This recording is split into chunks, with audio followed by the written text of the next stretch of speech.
Urban Meyer's roster history underscores the absurdity. Meyer coached Aaron Hernandez, whose off-field crimes are well documented, along with other players entangled in assaults, academic misconduct, and more. Yet Feinbaum singled out Newton, a national champion, Heisman Trophy winner, and NFL MVP, as the worst. This selective condemnation is not new. When Deion Sanders recently suggested implementing an NIL salary cap to restore competitive balance, Feinbaum dismissed the proposal and called Sanders a hypocrite rather than engage with the substance. The pattern repeats. Feinbaum routinely targets Cam Newton, Deion Sanders, Jameis Winston, Lamar Jackson, outspoken black athletes and coaches, while extending grace to figures such as Nick Saban, Kirby Smart, Dabo Swinney, or Tim Tebow under similar circumstances. Newton is no longer content to remain silent while others distort his story. In response, he laid out an accurate chronology, highlighting facts the commentary networks rarely repeat. One long-standing myth is that Newton was expelled from the University of Florida. He was not.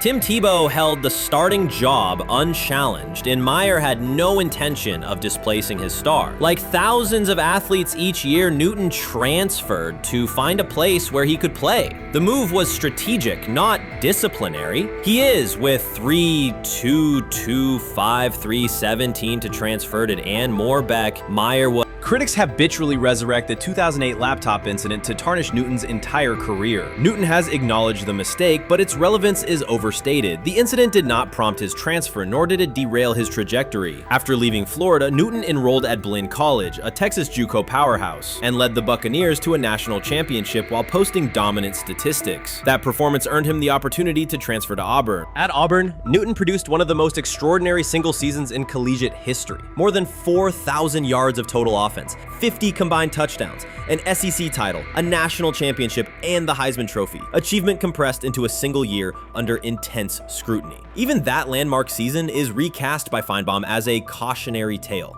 He claims Newton ignored head coach Gene Chizik by diving for a goal line touchdown when told to kneel, jeopardizing the game. In reality, Newton explained that the decision was a collective adjustment made in the huddle after reading the defense, while Auburn still held timeouts. The Tigers maintained control and secured the championship. Portraying that moment as reckless serves to recast Newton's success as selfishness, rather than leadership.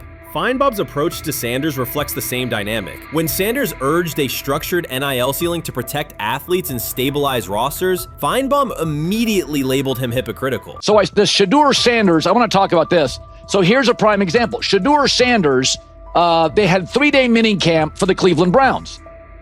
And now Jimmy Haslam actually has some money.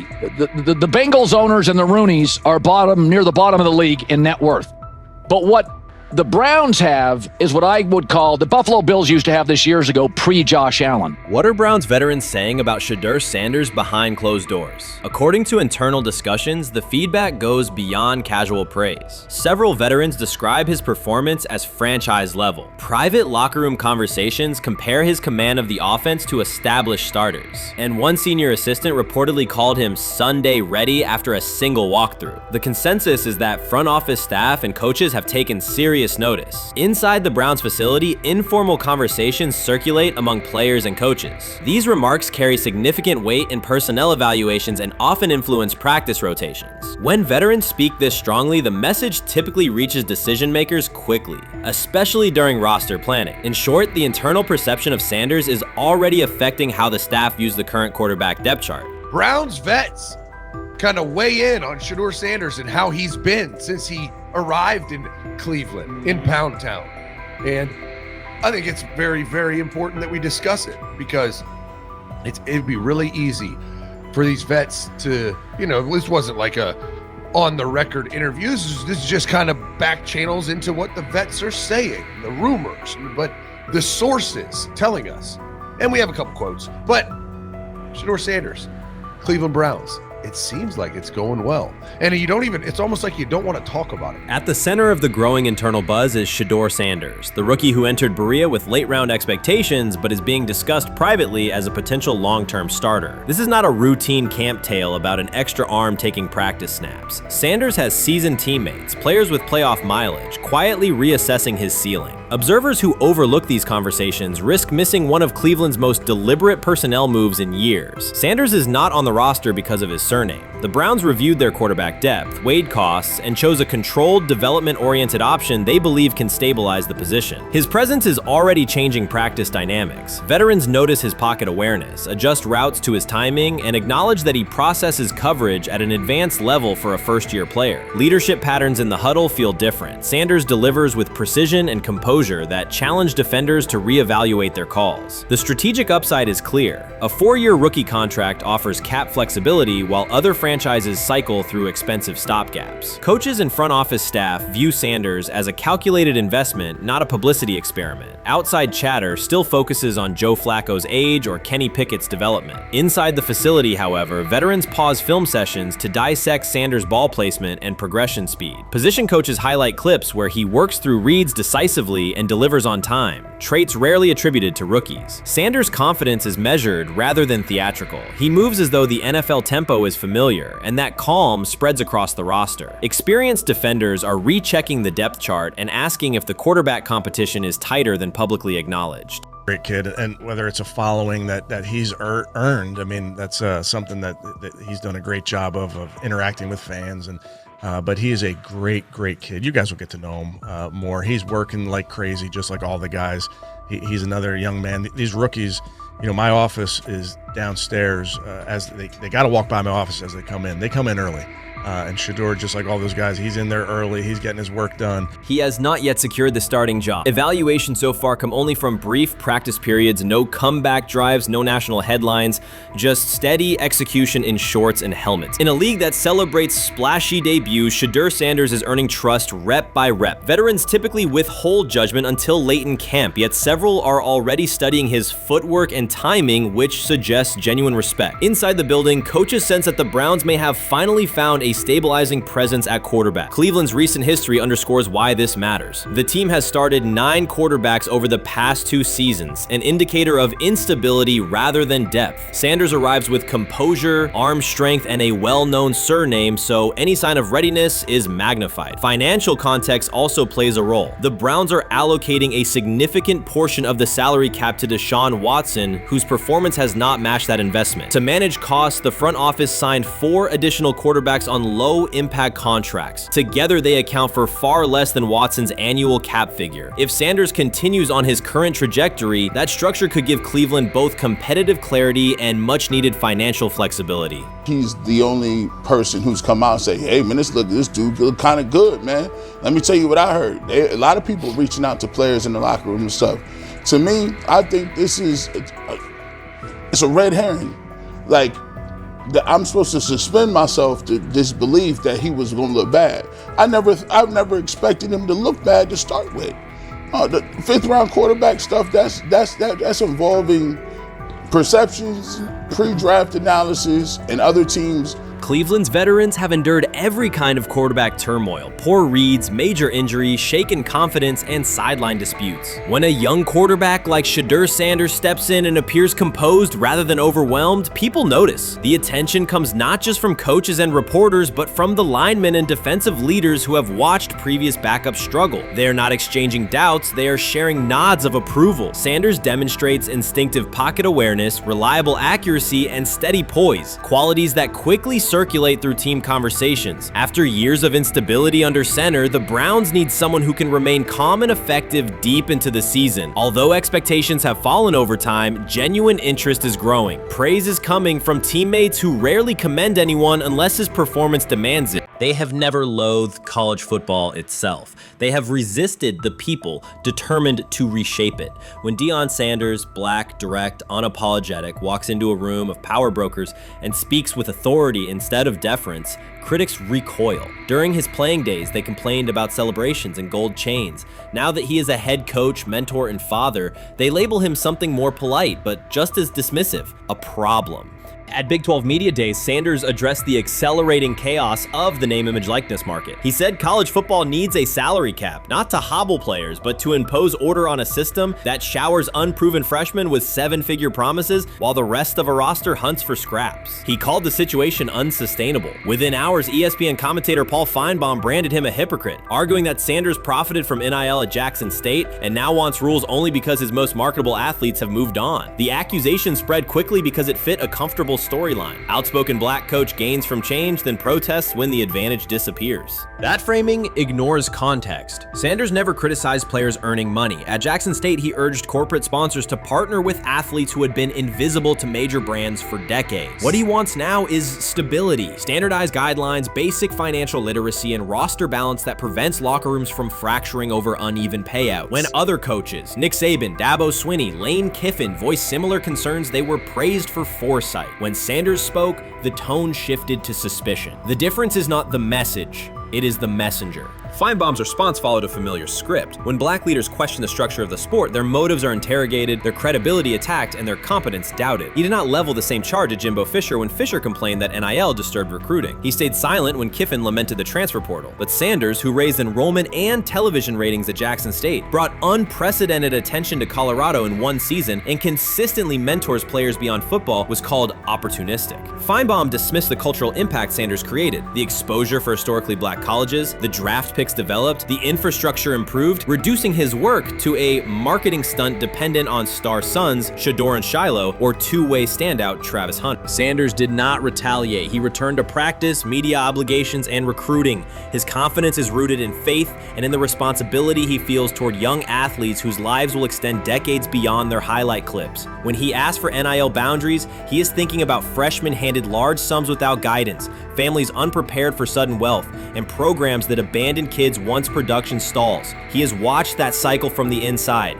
He wants protections, not restrictions. Critics predicted Colorado would fade once Shedeur and Hunter leave. Instead, Sanders signed blue-chip quarterback G.J. Lewis and a wave of transfers eager to join a program that values personal growth as much as on-field wins. Recruits see a coach who challenges the status quo, who places black culture at the program's center without apology, and who will remain visible when social media buzz cools. They recognize that Sanders does not chase attention. Attention follows his results. Media outlets reduced the upcoming Buffaloes season to a win total prop. 6 victories, give or take. Sanders is playing a longer game. He wants to show young athletes, especially black athletes, that they can lead authentically, speak with conviction, and refuse to shrink for access. Success measured only by the scoreboard misses the point. If Sanders builds men who graduate with financial literacy, self-confidence, and community awareness, he will consider the mission successful, even if Colorado finishes with 5 wins instead of 10. None of that registers with commentators invested in an older hierarchy. For them, leadership should remain predictable, reserved posture, muted tone, minimal cultural expression. Sanders contradicts that image. The possibility that his methods could spread to other coaches, to other programs, threatens a model that has kept decision-making and revenue streams concentrated for generations. So the debate is not about hypocrisy or payroll ceilings. It is about control of the narrative and who is deemed qualified to write it.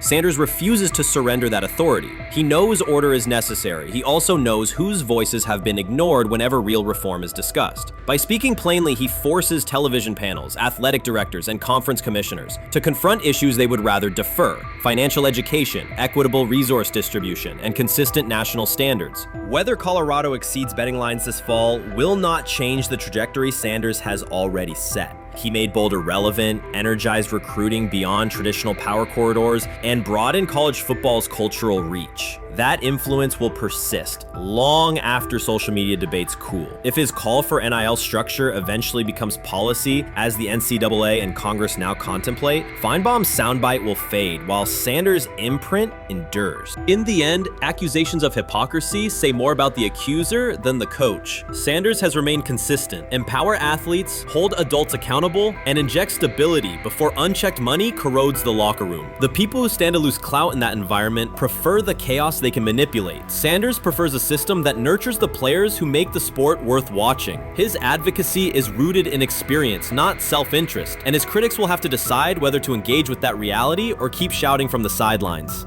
Chris Carter's televised assessment of Shedeur Sanders triggered immediate pushback from Cleveland fans, local media, and even several Browns veterans. Carter dismissed Sanders, a fifth-round pick, as unprepared to start and framed the growing interest around him as purely a byproduct of surname recognition. Since that segment aired, practice reports have told a very different story. Observers inside the Browns facility describe a rookie quarterback who is closing the gap on Kenny Pickett and Dillon Gabriel with surprising speed. Sanders first turned heads in rookie minicamp by directing the huddle with a calm that belied his inexperience. Position coaches reported that he rarely repeated mental errors during installation periods, a trait they rank highly when grading young quarterbacks. In organized team activities, he showed consistent timing on intermediate routes, kept turnover numbers low in 7-on-7 periods, and demonstrated early command of Kevin Stefanski's protection calls. That steady execution earned him a handful of first-team snaps, reps that would ordinarily have belonged to Pickett by default. By mandatory minicamp, the rotation had shifted again. Practice notes from beat reporters detail the rise in Sanders' workload each day. Red zone series against the starting defense, 2-minute drills, and full field scrimmage possessions in which he checked out of called plays when fronts dictated it. Mary Kay Cabot, initially skeptical Sanders would challenge for game day snaps in 2025, wrote after consecutive sessions in mid-June that his footwork, release speed, and pocket management had, quote, meaningfully tightened since rookie camp. Her tone marked a clear departure from early spring projections that labeled Sanders a long-term developmental project. The broader quarterback context in Cleveland magnifies that progress. Deshaun Watson's availability and form remain uncertain after 2 injury-interrupted seasons, while Pickett's transition from Pittsburgh has been uneven. Dillon Gabriel's arm strength is evident, but coaches continue to stress hesitation in his full-field reads.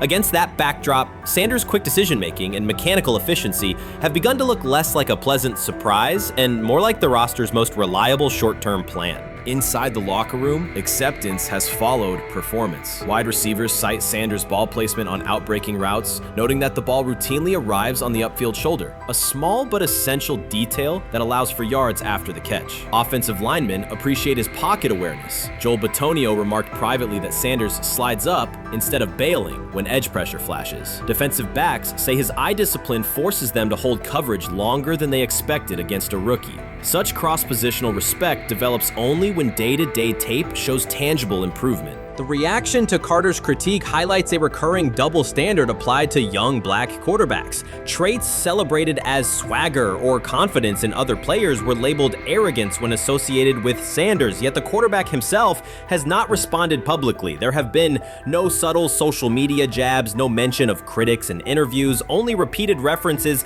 to competing for every rep and learning from veterans. That measured approach, combined with hard evidence from practice, has softened earlier doubts among coaches who prioritize demeanor as much as arm talent. Within the coaching staff, the discussion now centers on readiness thresholds. Stefanski's scheme relies heavily on quick rhythm throws, defined reads, and disciplined pocket movement. Those requirements align with Sanders' strengths: a compact release, willingness to target the middle of the field, and instinctive timing on RPO concepts carried over from his college tape. Staffers reviewing cut-ups from joint practices note that his internal clock already approximates NFL speed, a metric they did not expect to see until mid-season at best. If that trajectory continues through preseason games, the Browns face a consequential decision. Starting a 5th-round rookie 6 weeks after training camp opens would unsettle salary cap assumptions, depth chart politics, and external perceptions of organizational stability. Yet the internal mandate remains clear: the most prepared quarterback will play. That standard places Sanders in genuine contention because every practice metric used to grade readiness, turnover ratio, red zone efficiency, third down conversion rate has trended in his favor since early June. The organizational stakes are considerable. Cleveland has cycled through starting quarterbacks at a startling pace over the past decade, shifting from first-round investments like Baker Mayfield to high-cost gambles such as Watson, each move packaged as the long-awaited solution. A rookie chosen outside the first 100 picks ascending to the top of the depth chart would challenge long-held league assumptions about draft pedigree and opportunity. It would also validate the evaluation philosophy that prioritized Sanders' intangibles: processing speed, leadership presence, over conventional arm strength thresholds that pushed him down the draft board. Carter's televised remarks now sit awkwardly alongside daily updates from Berea. His critique relied on pre-draft labels and the presumption that a late-round passer with a famous father would need a redshirt year. Practice film contradicts that stance. Sanders checks protections at the line, manipulates safeties with shoulder fakes, and has reduced turnover-worthy throws and full-speed sessions to single digits. Statistics normally cited for veteran backups, not rookies. The longer that evidence accumulates, the more Carter's comments appear rooted in legacy bias rather than objective performance review. None of this guarantees Sanders will open the season under center. Preseason defenses test quarterbacks in ways practice cannot. Defensive coordinators will disguise pressure and boundary rotation to force late decisions. Sanders must show he can adjust protections and exploit mismatches without the benefit of a controlled environment. Yet within the Browns facility, the conversation has shifted from if he will be ready to when. Quiet confidence from Amari Cooper and other veterans suggests they believe Sanders can steady an offense searching for consistency more than highlight reel heroics. Sanders' rise also affects long-term roster calculus. If he earns the job and performs competently, Cleveland gains starter-level production on a cost-controlled rookie contract, freeing cap space allocated to other positions. That scenario could reshape roster-building strategy in a division featuring Joe Burrow and Lamar Jackson, quarterbacks whose contracts consume significant percentages of team payroll. A capable, low-cost starter would allow the Browns to reinforce their offensive line and secondary while retaining core veterans, a competitive advantage few teams enjoy. For now, the focal point remains daily improvement. Sanders continues to arrive before sunrise, reviewing the previous day's install with the quarterback coach, then staying after practice to throw on-air routes with receivers low on the depth chart. Coaches track those habits closely because consistent routine underpins performance when adversity strikes in live games. Each incremental gain strengthens the argument that readiness depends on preparation and aptitude, not draft slot. Carter's segment reminded the league how quickly assessments can become outdated when they lean on perception over evidence. Sanders' steady climb up the depth chart underscores the counterpoint. In the NFL, tape is the final arbiter. Should Sanders translate practice efficiency to preseason success, the Browns may discover that the solution to their long-standing quarterback riddle arrived quietly in the 5th round, carrying little more than confidence and a willingness to work. This is exactly what he says. I'm told the footage of Shedeur Sanders meeting with the Giants is so bad that both the Browns and the Sanders family have threatened legal action if it is published. The New York Giants have released audio from their draft interview with Shedeur Sanders, and the disclosure has drawn intense public reaction. Fans want to know whether Sanders made critical remarks and why the Giants shared material that should have remained confidential. The situation revolves around an open microphone, contentious comments, and the broader implications of the leak. The New York Giants published a brief, edited segment from their interview with Shedeur Sanders and withheld the remaining footage. Observers are debating whether this was a strategic public relations decision or an attempt to discredit him. The team has offered no additional explanation, and many fans view the limited release as inadequate and potentially misleading. They are demanding full transparency and accusing the organization of orchestrating a negative narrative. While criticism of Sanders is vocal, his supporters are responding with equal intensity. There was another team that he sat down with. What do you mean it didn't go well after that? So he was pissed that they did that to him. They did that to him. He counter-confronted the them. same thing they do to every other quarterback prospect. They did that to him. They slide in a mistake to see if you catch it. Right. And so because you're the quarterback. But he didn't take it as a correction. He took it as like he got pissed off. Yeah, and it's like so here's another one. So another one was, he throws a bad interception, and it was a deep throw early in the game, and he comes back and they go in the meeting, they show the interception. The Giants have released only a brief excerpt of the interview and are refusing to share the rest. Their decision has drawn criticism across TikTok, X, and Facebook, where many see it as a poorly handled public relations move. Fans are calling for the full recording to be published so the situation can be judged in its entirety. The GM is on film that the son, they asked the son last draft, yo, who you think I should pick? His son yo, you need to get the Jaden Daniels, big. This is what his son, it's on tape. You should go Jaden Daniels. He laughing at his son. And all right, cool, get Jaden Daniels. I don't even know how that tape got out. I wouldn't have let the get out. Shedeur Sanders appears unfazed by the situation. Although the Giants suggested he was more hype than substance, their handling of the interview has instead elevated his visibility. Analysts across major sports outlets are now discussing him more than before, keeping his name prominent in the news cycle. New York Giants, where these tapes at? You hear me? Because if Shedeur Sanders was so unprofessional. Y'all would have leaked the tapes for the whole world could see, right? Cause understand, it's a lot of he say, she say. But one thing I do know, as a young black man growing up in this world, being straightforward and not sugarcoat anything. The Giants' PR team appears to reject Sanders' family connection outright, a decision many view as unprofessional and lacking nuance. Internal discussions seem to have dismissed quarterbacks with prominent relatives as poor fits for the organization, revealing limited awareness of public perception. The response was swift. A single edited clip ignited widespread debate on social media, with fans asking why essential segments were held back and what the team might be hiding. Critics argue that if the full interview contains nothing damaging, the club should release it in its entirety. Online discussion intensified immediately and continues to gain momentum. What they do during the film and the combine and the meetings is teams will install mistakes intentionally planted in the install, and they want you to catch them. Shedeur didn't, and when a coach called him out, once again, it didn't sit well. It's like, bro, there's not many teams needing quarterbacks, especially since Pittsburgh appears to have a deal with Aaron Rodgers and Tennessee's getting Kale Moore. The Giants' decision to withhold the full interview has produced an unintended result. Instead of diminishing interest in Shedeur Sanders, it has intensified it. Media outlets and analysts are now examining every on-field rep, press comment, and public appearance as evidence of how he conducts himself under scrutiny. Each throw, adjustment, and answer is tracked and evaluated against league standards, reinforcing the view that he remains composed and professional. Many fans contend that the organization has misrepresented Sanders and suggest the issue may stem from the Giants' view of his father, Deion Sanders.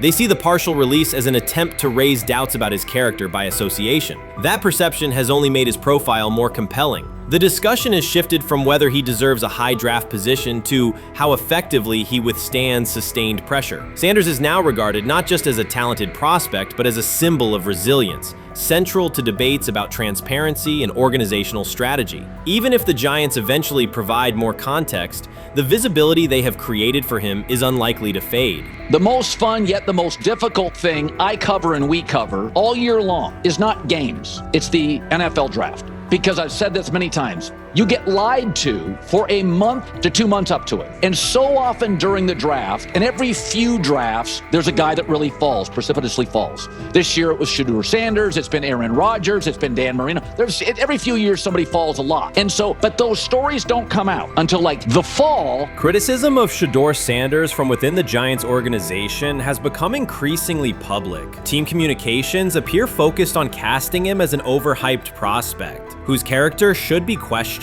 a narrative that seems aimed at shaping opinion rather than assessing performance. Yet each selective release or negative remark has instead amplified attention on Sanders and elevated his reputation. Efforts to confine him to a narrow, unfavorable image continue to produce the opposite effect, reinforcing his position as an underdog who endures external pressure. The debate has shifted from football analysis to broader concerns about narrative control and transparency. Fans, reporters, and online communities are still urging the Giants to publish the full interview, arguing that only complete context can resolve speculation. The organization's refusal to comply has intensified scrutiny and led many observers to conclude that the team underestimated public reaction and now faces questions it could have avoided with full disclosure. The tapes, the New York Giants have the tape. They definitely have the tape.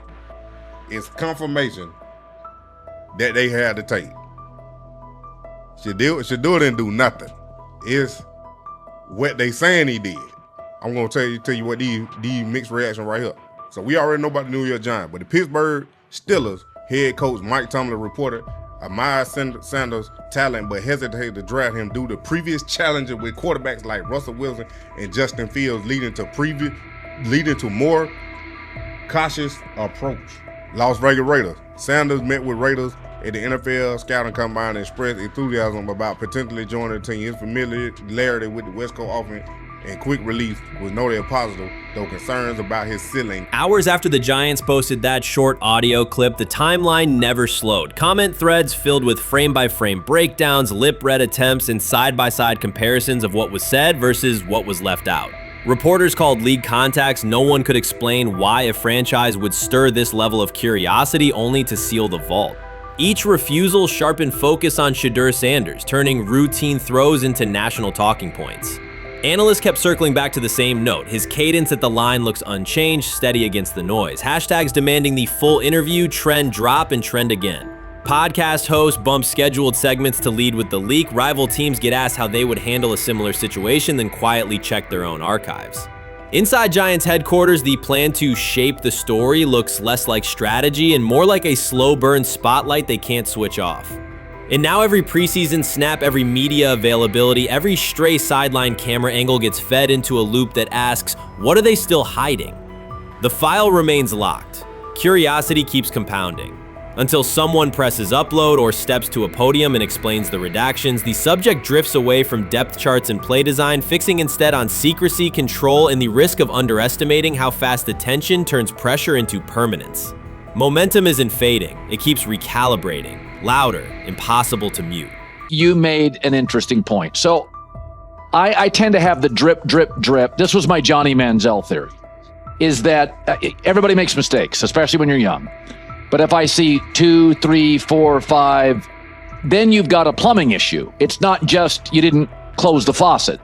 So there's about 6 pieces of video in college where Shedeur was a little bit of a brat, whatever. Then there's the legendary cringy draft room. Didn't love that as a B prospect.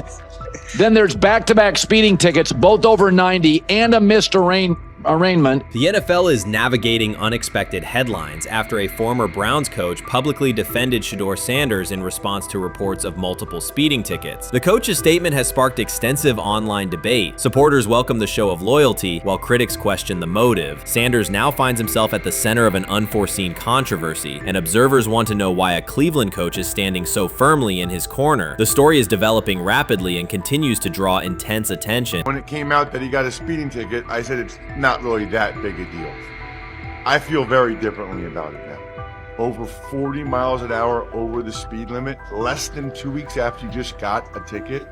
I don't know if that's entitlement or immaturity. There's got to be some teams that are feeling very good right now that they didn't draft him. Observers are focusing on Shedeur Sanders' recent speeding ticket, treating the violation as a measure of his character and sidelining his athletic, academic, and philanthropic accomplishments. The incident, driving 15 miles per hour over the limit in a borrowed Lamborghini, has drawn sharp criticism. In response, a former Cleveland Browns coach has taken the opportunity to comment, even though the franchise is widely viewed as unstable due to its frequent coaching changes and limited on-field success. By defending Sanders, he presents himself as an authority on discipline and leadership. The statement, coming from an organization seldom praised for stability, has nonetheless attracted considerable attention across the league. You want to defend him a little bit. I thought this was an interesting take. Yeah, I thought it was really interesting that you said you were out because of the speeding tickets. To me, that's such a minor thing. You were so high on him in terms of his completion percentage in OTAs, and I thought that was a little aggressive on your part. But with the speeding tickets, I got a speeding ticket the first night of the draft, my first year there. I thought maybe I'd get the benefit of the doubt, but they gave it to me anyways.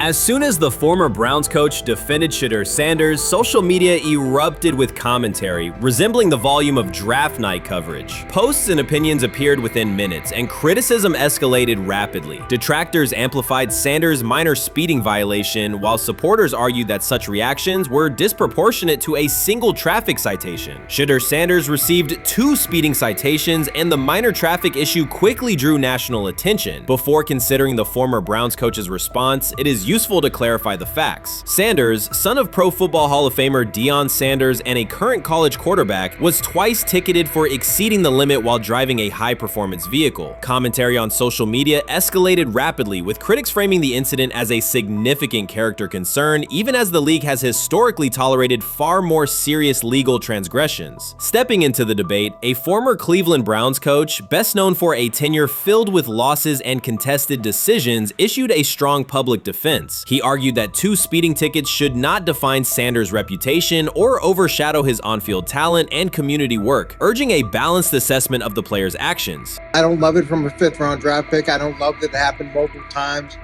but I do think that this is the first time he's been away from his dad, and there's going to be some growing pains. Now, would I sell my stock on it like you are? Not because of a couple speeding tickets, especially in light of the problems that Brown's quarterback room has had to deal with legally in the last few years. I mean, this is nothing. The debate quickly shifted from 2 speeding citations to broader claims about integrity, growth, and leadership. The former Browns coach framed the infractions as moments for personal development and urged observers to view them in context. Critics responded forcefully. Some called for disciplinary action, others questioned Deion Sanders' parenting, and a few sought to discredit the coach himself, despite his professional record already being widely analyzed across the league. The reaction underscores an apparent inconsistency in public standards. Fans often overlook on-field confrontations, heated sideline arguments, and other significant controversies, yet they treated Sanders' routine traffic offenses, speeding without evidence of reckless endangerment, as indicators of serious character flaws. If such minor violations were adopted as the primary measure of morality in professional football, many players would face similar criticism.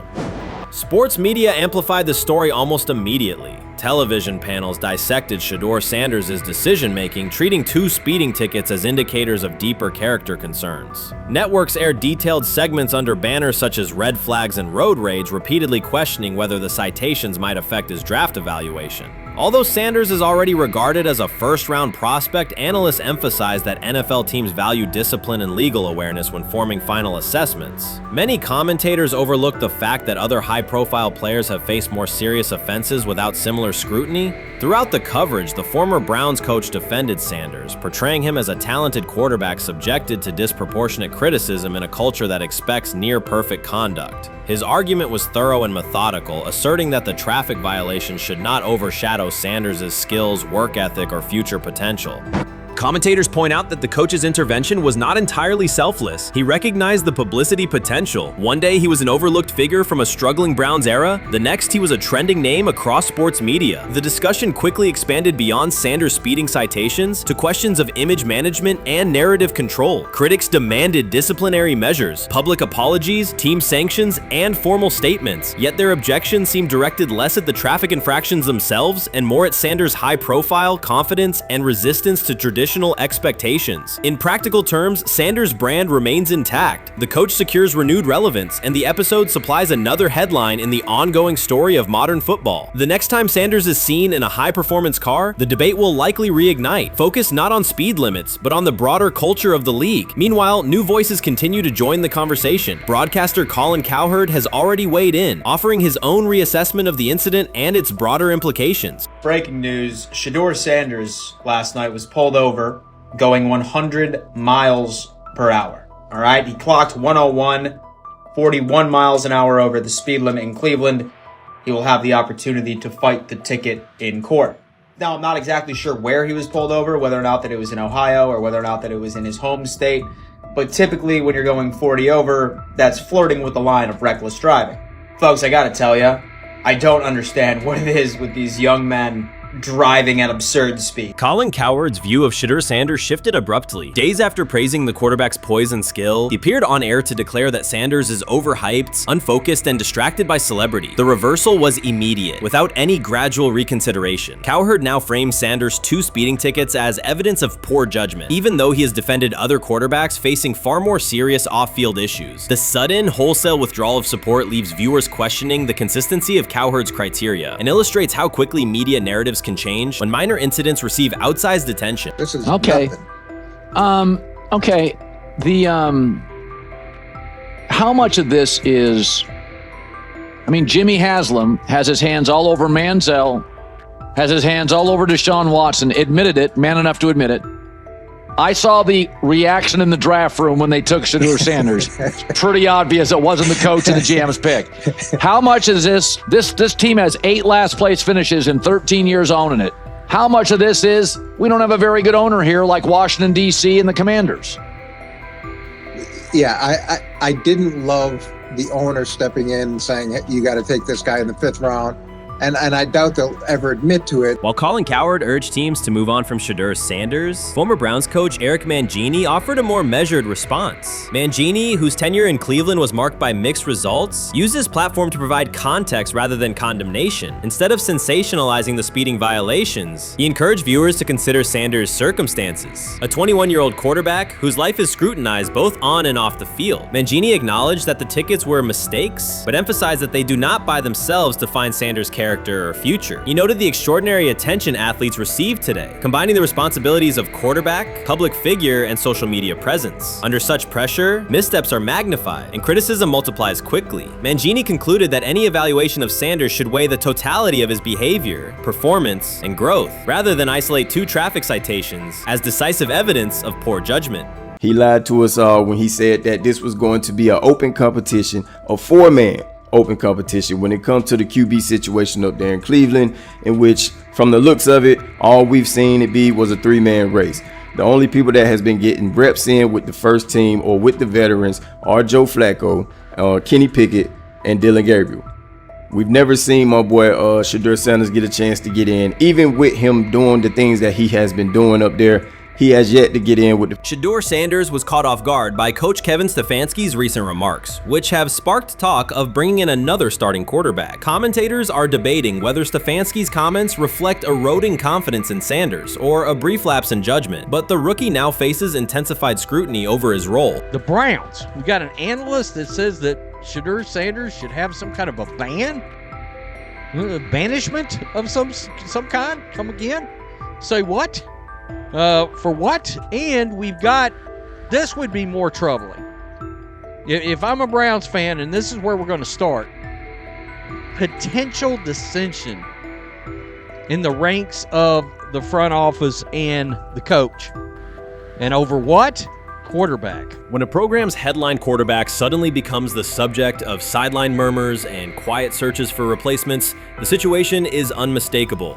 It's a breach of trust. Shedeur Sanders, the passer who put Colorado back in national conversations with his production and profile, has just received a clear message that his job security is in question. Coach Kevin, the assistant previously considered to be in Sanders' corner, made remarks that ignited speculation about changing quarterbacks. Fans, analysts, and even Deion Sanders are now reassessing the team's unity and its true plan for the position. The comment was no accident. It was a deliberate signal that the staff may soon elevate a backup. For perspective, Shedeur Sanders did not step into ideal conditions last season. He was sacked so often that Colorado could have dedicated a locker to every opposing edge rusher who reached him. Could I possibly go to bat for Kevin Stefanski as a great head coach? No, I couldn't.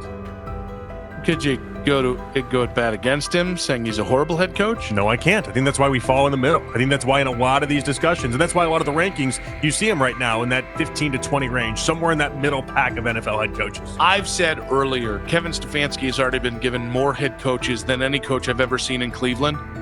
Starting with the decision to move on from Baker and him clearly still having another level to get to in Tampa. Last season, Shedeur Sanders often had to operate behind an offensive line that provided minimal protection, yet he still delivered precise throws and critical drives. At times, he seemed to be carrying a struggling roster almost on his own. Despite the constant pressure, he never complained, never threatened to transfer, and never acted entitled. He remained with Colorado because he trusted the program, trusted his father, and believed in the team's larger mission. That loyalty is why Coach Kevin Stefanski's recent statement that the quarterback competition is wide open struck so sharply. The remark implies that Sanders' starting role is insecure, as though the player who absorbed countless hits while holding the offense together is simply another name competing with walk-ons and first-year athletes who are still learning the cadence. This goes beyond ordinary coach language about fostering competition. It introduces genuine uncertainty about the staff's confidence in Sanders and invites speculation that Colorado is actively assessing outside options through the transfer portal. By characterizing the position as vacant, Stefanski has planted seeds of doubt that could quickly evolve into rumors and undermine the stability of the locker room. I'm sorry, but when it comes to quarterback, I'm gonna defer to my head coach, generally speaking, especially one with Stefanski's track record and how he's viewed across the league. So this is interesting because it tells you Kevin Stefanski's not a Shedeur Sanders guy. And it also tells us who made these picks. Exactly. The Cleveland Browns made a rather awkward decision in the NFL draft, opting to take quarterback Dylan Gabriel in the 3rd round, well before he was expected to fly off the board. Then 2 rounds later, the Browns took fellow quarterback Shedeur Sanders. So what exactly is going on? Discussion has begun about whether Colorado is actively evaluating another quarterback and preparing for life after Shedeur Sanders. Analysts are debating whether Coach Kevin's move is calculated strategy or a misstep that jeopardizes team stability. Sanders remains a top NFL prospect, Deion Sanders' son, and the program's public face. His highlights dominate social media and his jerseys outsell the team's victories. Yet he is once again being asked to reaffirm his position. The issue is more than routine roster management. It intersects with the family dynamics that shape the program. By portraying the quarterback job as open, Coach Kevin signals to both Shedeur and Deion that the staff is willing to move on despite Sanders' stature. For Shedeur, sitting through film sessions while hearing talk of potential replacements adds an unwelcome layer of uncertainty to an otherwise proven resume. The decision may reflect a desire for a quarterback with a different profile, perhaps someone more mobile and system-oriented, rather than a dismissal of Sanders' accomplishments. Many observers declared Deion Sanders was finished. They argued that his public style attracted unnecessary attention, that his health had deteriorated too far, and that his coaching career was approaching an abrupt conclusion. They misread his resolve. When speculation intensified, Sanders did not schedule a press conference or issue a formal statement. Instead, he released a short video recorded at his Texas home, walking alongside recording artist Lil Wayne. The footage established 2 facts. Although Sanders still walks with a limp, he remains active, and he intends to return to the sideline. Reports from USA Today and ESPN confirm that Sanders had temporarily left Colorado to recover from a significant, undisclosed medical condition. He lost 14 pounds and missed several summer practices, leading to widespread debate about his future. Unofficial sources suggested complications related to previous blood clot issues, but no official diagnosis was provided. Throughout Sanders' absence, numerous media outlets framed his situation in crisis language, frequently questioning whether he would coach again. By comparison, when coaches such as Lincoln Riley paused their duties for health or family reasons, coverage emphasized understanding and patience, an imbalance that reflects a common difference in how high-profile black coaches are treated. Sanders' silence was not a retreat, it was a period of recovery. During rehabilitation, he relied on family, faith, and trusted colleagues, yet stayed connected to his program through brief online updates. The video with Lil Wayne demonstrated that he retained strong support from influential friends, countering narratives that portrayed him as isolated or on the verge of retirement. The visual evidence showed that his setback is temporary, and that he remains determined to lead Colorado into the forthcoming season. Since accepting the Colorado position, Sanders has dramatically elevated the program's national standing. He first drew national attention to Jackson State and the broader HBCU football landscape, then moved to Boulder and transformed a one-win team into a central storyline in college athletics. His approach, combining hip-hop culture, direct communication, and open expressions of faith, has challenged conventional expectations for head coach behavior. Each step forward has been met with heightened scrutiny. His time at Jackson State was labeled a publicity stunt, his departure for Colorado was framed as abandoning HBCU culture, and his social media presence has been cast as distraction from traditional coaching responsibility. Critics often magnify Sanders' missteps and question his motives, while comparable actions by other coaches receive neutral or sympathetic coverage. Showings of enthusiasm from Brett Favre and disciplinary intensity from Nick Saban are celebrated as competitive passion, yet Sanders' displays of confidence are frequently labeled arrogance. The discrepancy illustrates deeper biases rather than differences in performance. Sanders' success challenges entrenched expectations of how a college football leader should look, speak, and act, especially a black coach who refuses to downplay his identity. During his convalescence, Sanders maintained close communication with his staff and athletes, reinforcing the standards he had established: discipline, accountability, and belief. The program's daily messaging continued to emphasize preparation and resilience, signaling that Sanders' influence persists even when he is away from campus. Athletes echoed his mantras during workouts, confirming that his leadership extends beyond physical presence. Sanders acknowledges the seriousness of his medical challenge, but has refused to let it define him. He has publicly discussed leaning on scripture and prayer, explaining that his purpose as a mentor, father, and coach extends beyond personal adversity. In that context, the video of him walking in the Texas sun was less a strategic media effort than a straightforward demonstration of continued commitment to his team and mission. Colorado still requires Sanders' vision. Prior to his arrival, attendance was low, national media attention was minimal, and recruiting momentum had stalled. Sanders' leadership brought renewed energy, authentic identity, and higher standards of accountability. Players who previously lacked representation in college football leadership found a coach who shares, affirms, and elevates their cultural background. Sanders supplements conventional coaching priorities, scheme, fundamentals, and execution with empowerment initiatives that cultivate self-confidence and authenticity. As preseason camp approaches, Sanders intends to resume full involvement, even if medical recovery remains ongoing. His presence is expected to restore on-site leadership, stabilize the locker room, and direct media coverage toward on-field progress. For Sanders, the objective extends beyond compiling wins and includes completing a cultural transformation that expands how success and leadership are defined in modern college football. Those who predict his decline overlook the underlying traits, faith, perseverance, and purpose that have supported Sanders throughout his career. Doubts, rumors, and disproportionate scrutiny have followed him from playing days into coaching, and he has consistently responded with results. His current health setback is another obstacle, not a conclusion. The broader initiative he leads, centered on authenticity, opportunity, and high standards, continues. When Sanders returns to the sideline, it will mark the next stage of a movement he has guided from Jackson State to Boulder. The recent period of quiet has been strategic rather than passive. Instead of defending himself in daily briefings, Sanders focused on rehabilitation, remote program oversight, and family support. Each brief social media message reinforced a consistent theme: faith and preparation. He has articulated gratitude for medical professionals and has reiterated that his mission at Colorado is unfinished. His public references to scripture have been direct but measured, aligning with his long-standing practice of integrating faith into leadership. By walking through his ranch with Lil Wayne, Sanders signaled continuity. The clip underscored that influential supporters remain engaged, that Sanders' broader network values his vision, and that he remains capable of navigating physical challenges. The visible limp was not evidence of imminent retirement. Rather, it documented the reality of ongoing recovery and the resilience with which he approaches each obstacle. Colorado's athletic administration and football staff continue to affirm Sanders' program direction.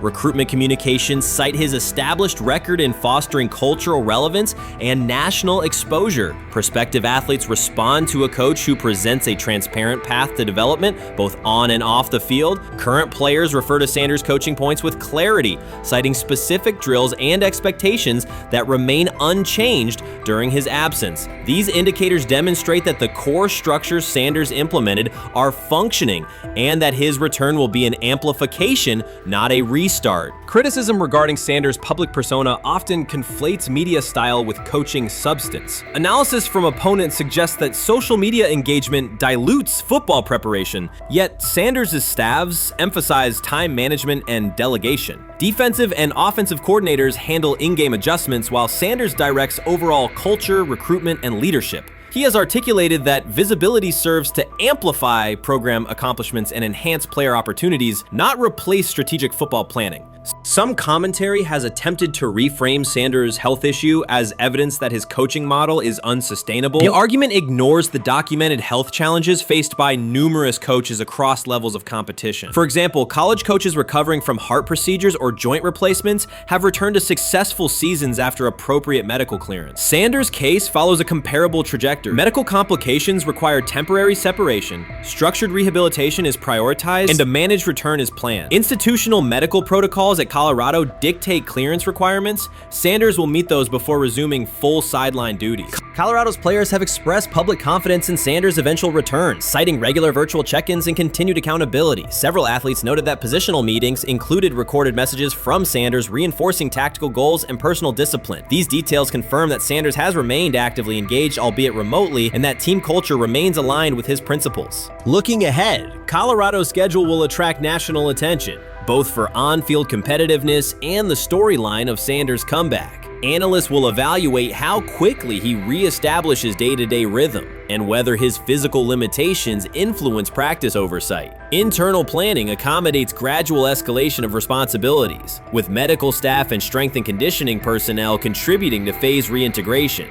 The broader significance of Sanders' return extends beyond Colorado. His visibility continues to challenge prevailing narratives about leadership styles and pathways in college athletics. By prioritizing authenticity, open articulation of faith, and cultural expression, Sanders offers a contrasting template to more conventional models. His eventual recovery and sideline presence will reinforce the argument that diverse leadership profiles can succeed in elite collegiate competition. In summary, rumors of Deion Sanders' coaching demise were premature. Verified reports confirm a substantial but temporary medical setback. He used the time away to focus on health, sustain program engagement, and rely on a support system anchored in family, friends, and faith. His recent public appearance demonstrated active recovery and reaffirmed his intention to resume leadership in Boulder. The forthcoming season will test Colorado on the field, but it will also underscore the durability of Sanders' vision, one that combines competitive ambition with cultural resonance. Observers who continue to question his longevity overlook the resilience and purpose that have defined his career. Sanders' return is imminent, and the movement he leads remains intact. Shedeur is lighting it up in practice every day. You're not even a half bit curious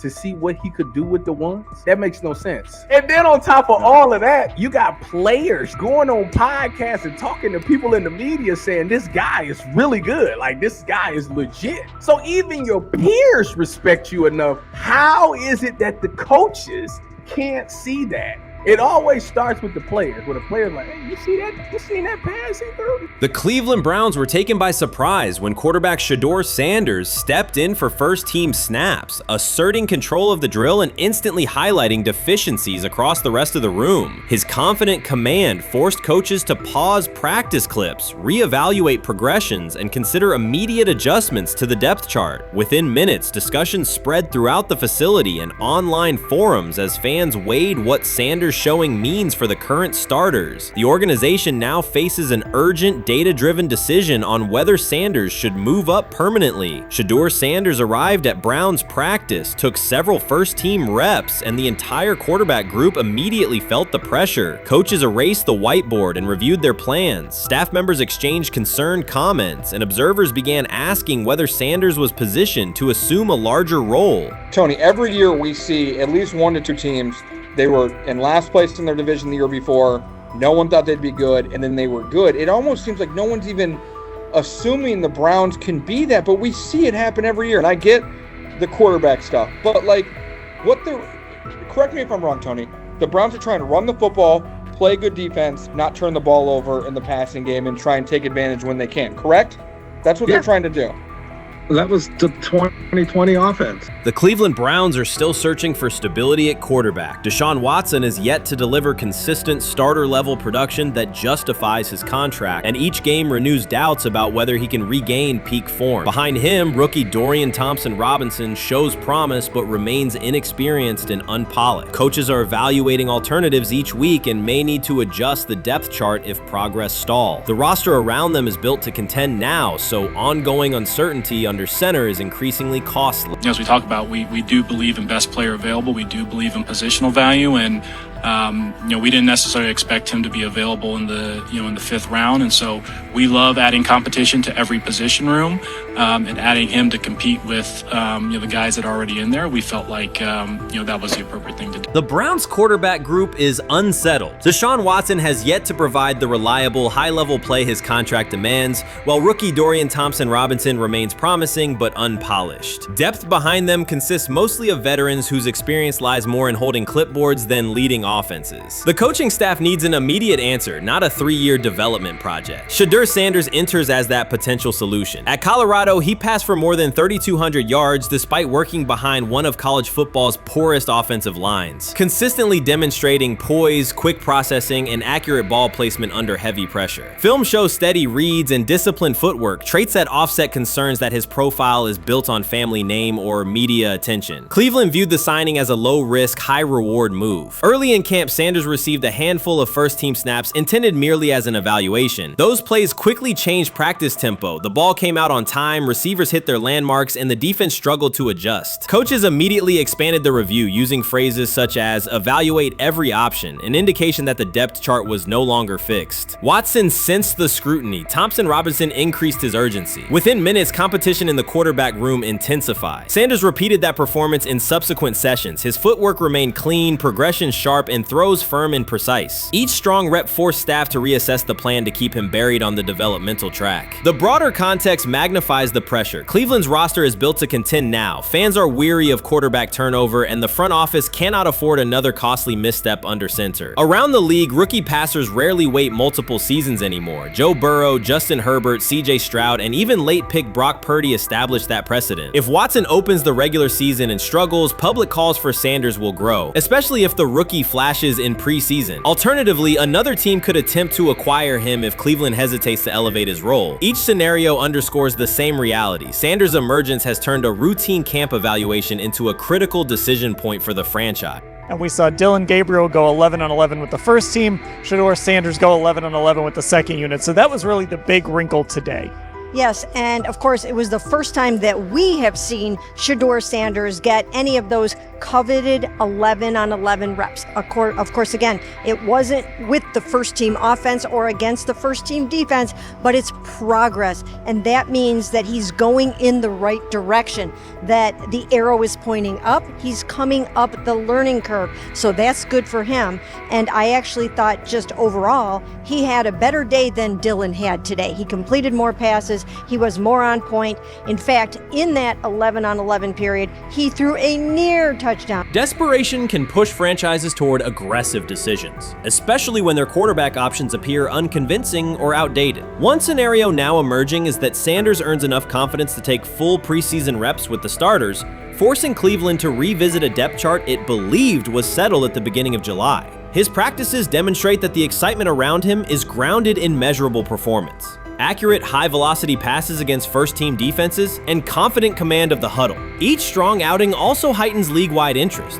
Rival scouts adjust evaluations, and general managers revisit their notes, aware that a viable young quarterback may soon become available. Inside the facility, the personnel staff must balance short-term results with long-term roster planning, knowing that an early move could reshape salary cap allocations and locker room dynamics. The pressure on Watson and Thompson Robinson escalates accordingly.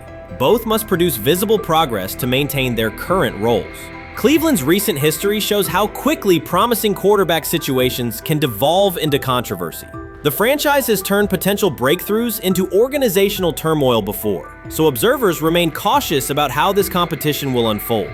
Sometime last week, and then, and I just tweeted that out again this morning, and then today, the Joe Flacco one got posted. So running through this, and then of course we'll still have Dylan will be next, and then Shedeur will come last. As training camp nears, Mary Kay Cabot is providing straightforward analysis of the Cleveland Browns quarterback competition. The starter has not been named, but she has moved away from her earlier skepticism of Shedeur Sanders and now acknowledges his talent and potential. Cabot explained that if Joe Flacco is chosen to start week 1, it will mean he is the most prepared to play immediately. This approach would also give younger quarterbacks such as Kenny Pickett time to adjust, refine their skills, and maximize their potential while Flacco handles the early workload. She added that a Flacco start would not prevent Sanders from earning the position later in the season. The depth chart remains flexible, and Sanders' continued development could put him in line for an opportunity as circumstances evolve. Cabot also noted that Pickett could win the job for week 1, but he must demonstrate he can integrate smoothly with the offense and perform reliably under pressure. The Browns want a leader who can control the huddle, execute plays efficiently, and maintain composure. Pickett's performances in upcoming practices and preseason games will be critical in determining whether he secures the starting role or Sanders ultimately takes the reins as the season progresses. Things like that. It doesn't mean that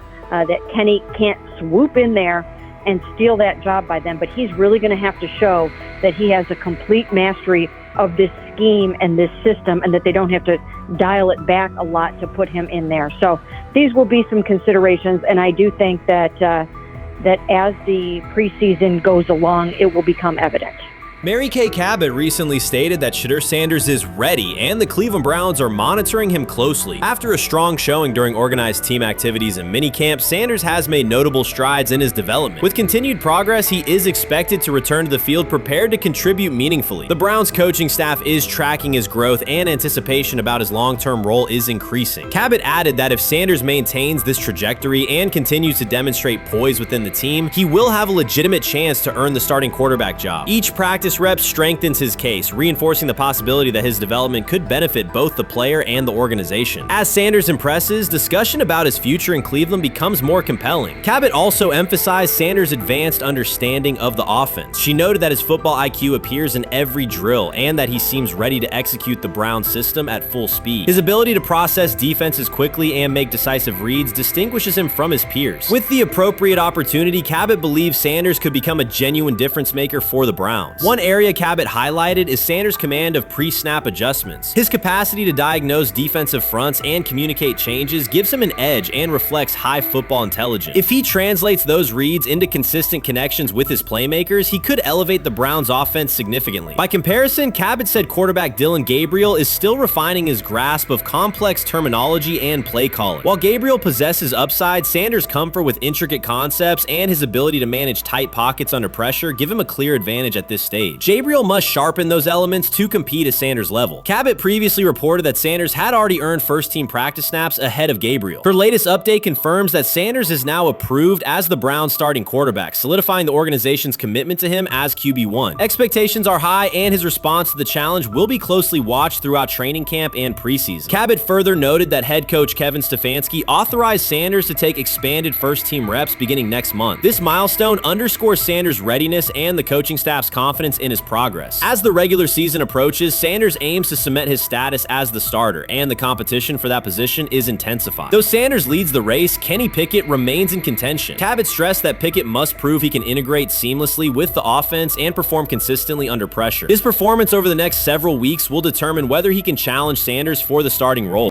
With both quarterbacks vying for the top spot, the Browns' Week 1 starter will be one of the most scrutinized decisions of the upcoming season. For now, Cabot's reporting underscores Sanders' rapid ascent, strong football intellect, and growing command of the offense, qualities that position him well to lead Cleveland's offense when the opportunity arrives. The rumors have ended, the decision is public. Cleveland Browns owner Jimmy Haslam has informed every level of the organization that unless an unforeseen injury intervenes, Shedeur Sanders will start at quarterback in Week 1. The announcement is not an informal suggestion or a quiet push in the background. It is a direct order. Multiple independent reports, amplified most visibly by Colin Cowherd, confirm that Haslam delivered the directive himself. From the owner's viewpoint, the logic is simple. No one else on the roster offers the same combination of talent, leadership, and long-term upside. Joe Flacco is approaching the twilight of his career. Kenny Pickett has shown flashes but remains inconsistent. Dillon Gabriel, taken in the 3rd round, is a developmental project. By contrast, Haslam believes Sanders can alter the franchise's trajectory immediately, and he refuses to allow internal hesitation to stall that possibility. The standoff traces back to April. General manager Andrew Berry and head coach Kevin Stefanski entered the draft wanting a low-profile prospect who would fit quietly into the existing depth chart. They prioritized scheme familiarity, modest public attention,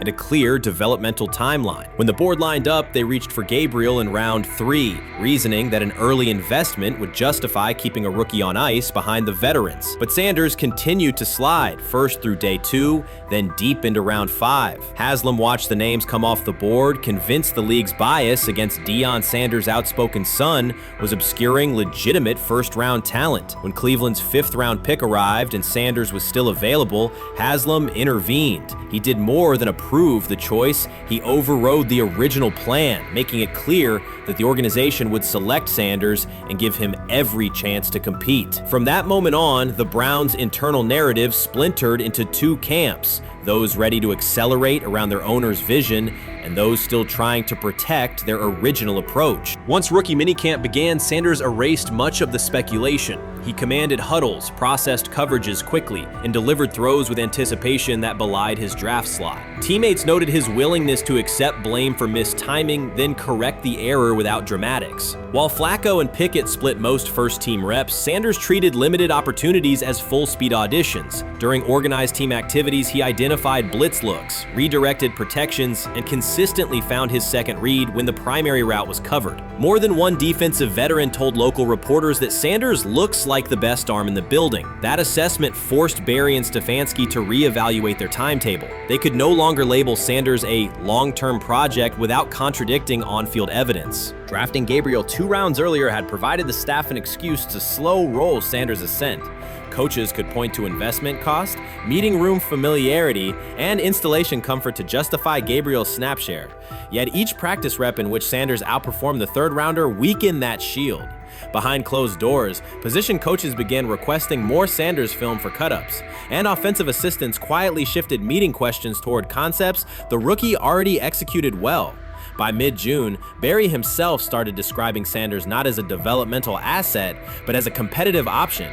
Those subtle linguistic changes signal the front office's recognition that the narrative had moved beyond their control. Haslam's history with quarterbacks is well documented. His pushes for Johnny Manziel, Baker Mayfield, and Deshaun Watson were high-visibility swings, each driven in part by a desire to generate excitement as well as wins. Critics highlight those choices to question his evaluation track record, yet Haslam perceives Sanders differently. Where Manziel carried off-field concerns, Sanders brings a reputation for professionalism. Where Mayfield's leadership style divided veterans, Sanders' approach has united receivers and linemen. Where Watson's trade involved unprecedented controversy, Sanders arrived at minimal draft cost. Haslam sees a rare chance to capture star potential without mortgaging the future, and he is unwilling to cede that upside to cautious pacing. Cleveland's supporters, weary of revolving door quarterbacks, have rallied around Sanders with unexpected speed. Sales of customized Sanders number 2 jerseys surged within days of rookie minicamp. Training camp ticket requests spiked once local media circulated videos of Sanders making NFL-caliber anticipation throws during 7-on-7 periods. The mood in Northeast Ohio has changed from tentative hope to active belief. Longtime season ticket holders who once shrugged at preseason storylines now debate Sanders' footwork at neighborhood barbecues. Social media engagement for Brown's content has climbed, driven by highlight compilations of the rookie threading seam passes between linebackers and safeties. All of this places Kevin Stefanski in a fragile position. If he opens week 1 with a veteran starter and the offense sputters, criticism will be swift. Each stalled drive will be interpreted as evidence that he ignored the owner's edict and the fan base's intuition. Conversely, if he names Sanders the starter solely under pressure, any early struggles could be framed as proof that Sanders was rushed, further exposing Stefanski to blame. The only sustainable solution is conviction. Either stand behind a veteran with clear strategic reasoning or embrace Sanders fully and structure the offense around his strengths. Splitting the difference, rotating series, delaying first-team reps, or using vague competition language will satisfy no one and likely jeopardize locker room clarity. Sanders' personal approach has reinforced Haslam's confidence. Instead of taking post-draft downtime,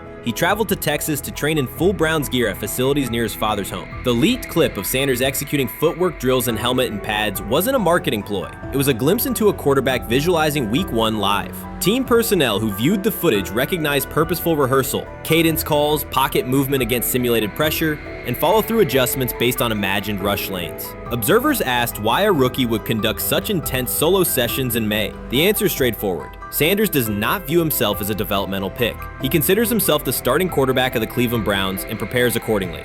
On pure ability, Sanders' arm strength ranks with the league average for starters. His accuracy to the intermediate middle, an area where the Browns' current scheme generates high-leverage completions, has drawn consistent praise from receivers. The primary areas still under review are blitz recognition and live bullets and timing on deep outbreaking routes versus press coverage. Those developmental checkpoints are significant, yet daily practice reps show acceleration. In contrast, Flacco's mobility limits the boot action game that Stefanski installed to help Mayfield early in his tenure. Pickett can extend plays, but struggles to attack tight windows between linebackers and safeties, an essential requirement in Cleveland schematics. Gabriel remains an unknown at NFL speed. Thus, the competitive landscape favors Sanders sooner than the coaching staff originally planned. The franchise now stands at an inflection point. Haslam's mandate, the locker room's growing support, and the fan base's enthusiasm all tilt towards Sanders. The front office's earlier strategy, anchored in patience and quiet development, development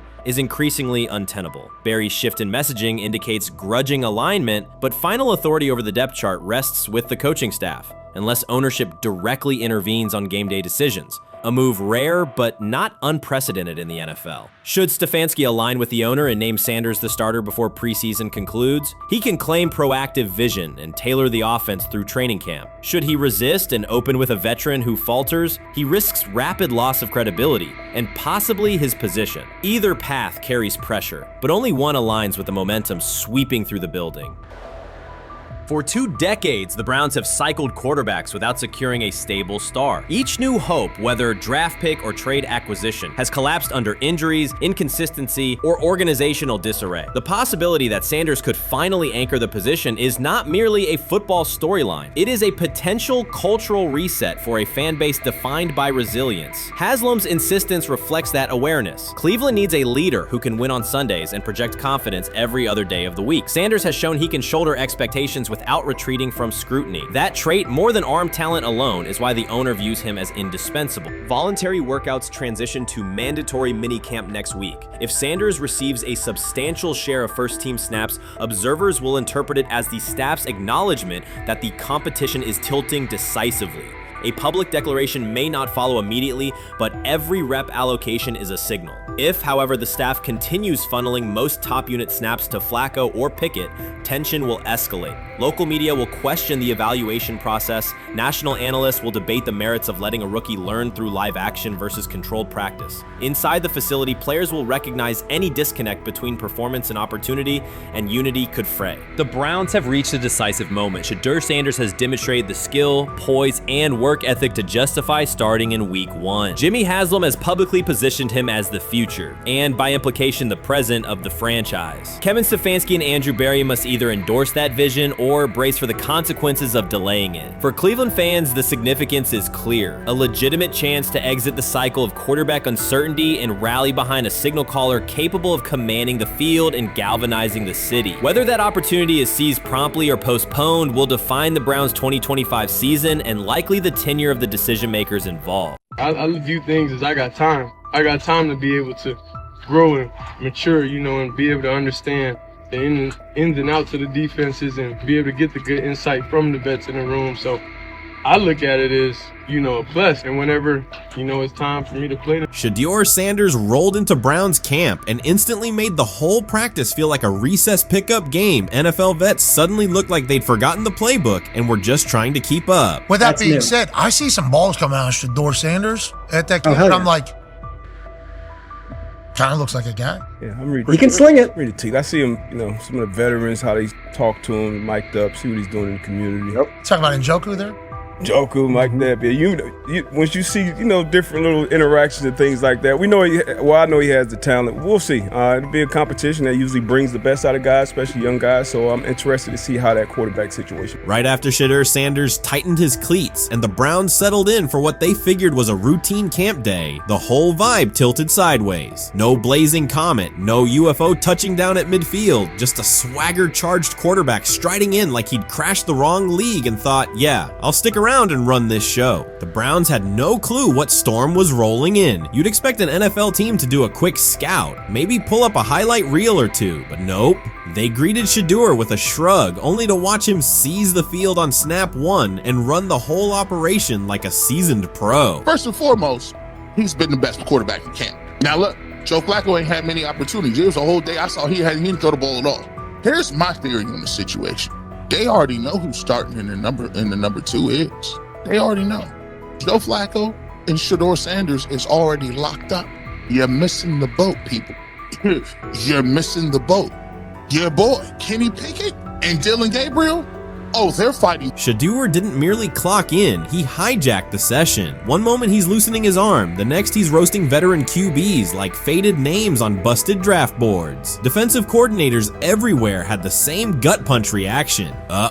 His pocket poise, straight disrespectful. His timing, psychic, and every pass left his hand like it was laser guided to its mark. While Shedeur Sanders was slicing up routes, the Browns secondary looked less like an NFL backfield and more like a gag gaggle of dads sprinting through a Saturday fun run. Big on enthusiasm, short on closing speed. Coaches fought the urge to slam the emergency horn. Players traded wide-eyed, "Are we serious?" stares, and someone even double-checked that a hidden camera crew wasn't about to pop out of the tunnel. But nope, this was pure Shedeur. Half cold-blooded surgeon, half highlight factory. He wasn't dropping a casual "I'm here," he was crafting a masterclass. From the first rep, the tempo changed. Deion Sanders accepted the snap with steady footwork, diagnosed the Browns' single high shell, and delivered a tight window seam route that forced the free safety to recover late. Throughout the period, he manipulated leverage with quick shoulder fakes, moved through full field progressions, and released on time from a balanced base, consistently putting the ball on his receiver's upfield shoulder. Cleveland's coverage struggled on multiple fronts. Safeties hesitated between deep half responsibilities and underneath support, creating voids at 15 to 20 yards. Cornerbacks and off-man were caught in trail position when Sanders used rhythm throws on three-step drops, while those who tried press technique had their inside hand neutralized by his receiver's outside releases. Linebackers widened to match shallow crossers, leaving the middle hook unguarded for pivot routes and option digs. One corner attempted a line of scrimmage jam. Sanders immediately adjusted the route to a back shoulder fade, releasing the ball before the break and rendering the press ineffective. Over the session, he showcased pocket discipline, reclimbing to maintain throwing lanes rather than drifting, and finished with a series of anticipatory throws against cover 2 cloud, fitting vertical outs between the flat and deep half defenders. Sanders' combination of rapid post-snap processing, precise ball placement, and pocket efficiency exposed coverage mismatches at every level and highlighted communication gaps in the Browns secondary. By mid-session, the Browns defensive staff clearly recognized their calls were outmatched. Every adjustment, a roll to cover 6, a simulated pressure, a late rotate to 2 high, was neutralized once Deion Sanders confirmed the post-snap picture. Routes that had taken weeks to script were beaten by timing and location. Comeback set at 12 yards broke open before the corner's transition. Slot seam outs dotted the void between the flat and deep half defender, and boundary receivers beat press with quick hand techniques, receiving the ball before the trail man could recover. Sanders' command was methodical. He used cadence to freeze plug blitzes, re-ID'd the mic when linebackers sugared the A-gaps, and maintained a firm base so he could reset and fire without resetting his feet. His receivers benefited from that rhythm. Top of the stem, eyes back, ball delivered on their upfield shoulder, allowing immediate transition to YAC. The Browns front tried a late stunt to compress the pocket. Sanders climbed 2 steps, re-spotted the shallow crosser, and delivered in stride, turning a potential sack into a 20-yard gain. What stood out most was how little ramp-up Sanders needed. From his first series, he processed full field concepts at tempo, cycling through progression reads without hitching. The poise under interior pressure, consistency in ball placement, and ability to manipulate zone defenders left the Browns' coordinated disguise packages ineffective and forced them into static coverage by the end of the period.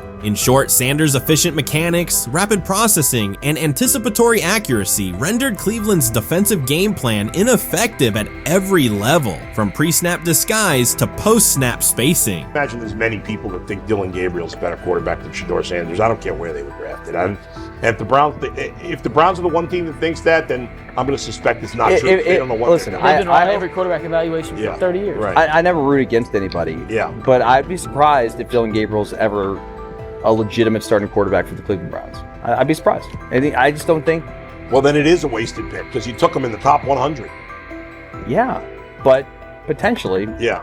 May get away with it because of Shedeur. An edge rusher chirped at Shedeur Sanders between snaps, hoping to shake his rhythm. On the very next play, Sanders answered with a 30-yard laser, a deep dig from the boundary side that split the single high safety and the trailing corner. He hit the top of a 5-step drop, kept a firm base, and delivered on time to the receiver's outside shoulder, turning what should have been a routine rep into a sudden change explosive. From that moment on, every coverage wrinkle the Browns tried, rotating from cover 3 to quarter half, flashing a Tampa 2 shell, mugging both A-gaps, was met with a precise counter. When corners pressed, Sanders adjusted the route to a back shoulder fade. When safeties widened, he checked to a glance post. When linebackers bailed, he found the running back on a delayed option out of the backfield. Even late simulated pressures couldn't move him off his spot. He simply climbed, reset his feet, and fired. As Cleveland's defenders rotated through checks, Sanders manipulated them with cadence and eye discipline. He froze weak side safeties plays long enough to create intermediate windows, then feathered the ball into those lanes before help could arrive. When the Browns finally dropped 7 and matched every route, Sanders tucked the ball and converted 2 separate 3rd and 6 situations on the ground, reminding everyone that his mobility is as calculated as his arm. By the end of the session, the defensive coordinator's call sheet looked obsolete. Sanders had neutralized blitz looks, exposed spacing issues in zone, and forced the unit into static base coverage just to survive the period. It wasn't a camp drill anymore. It was a clinic on timing, processing speed, and controlled aggression, delivered snap after snap by a quarterback who never needed a warm-up lap to own the field. They never planned on taking him. The problem is, like Ocho Cinco said, you got somebody that has endeared himself to the locker room. And guess what? The difference between him and Tim Tebow, the biggest one, is he can play. He can throw the ball. Tim Tebow running around being an H-back, he can throw the ball. And he's done everything he needs to do. He ain't saying nothing. He ain't rocking the boat. He ain't mad about the reps. He ain't mad about none of that. All the people out there want to see is this, like Tyler said earlier.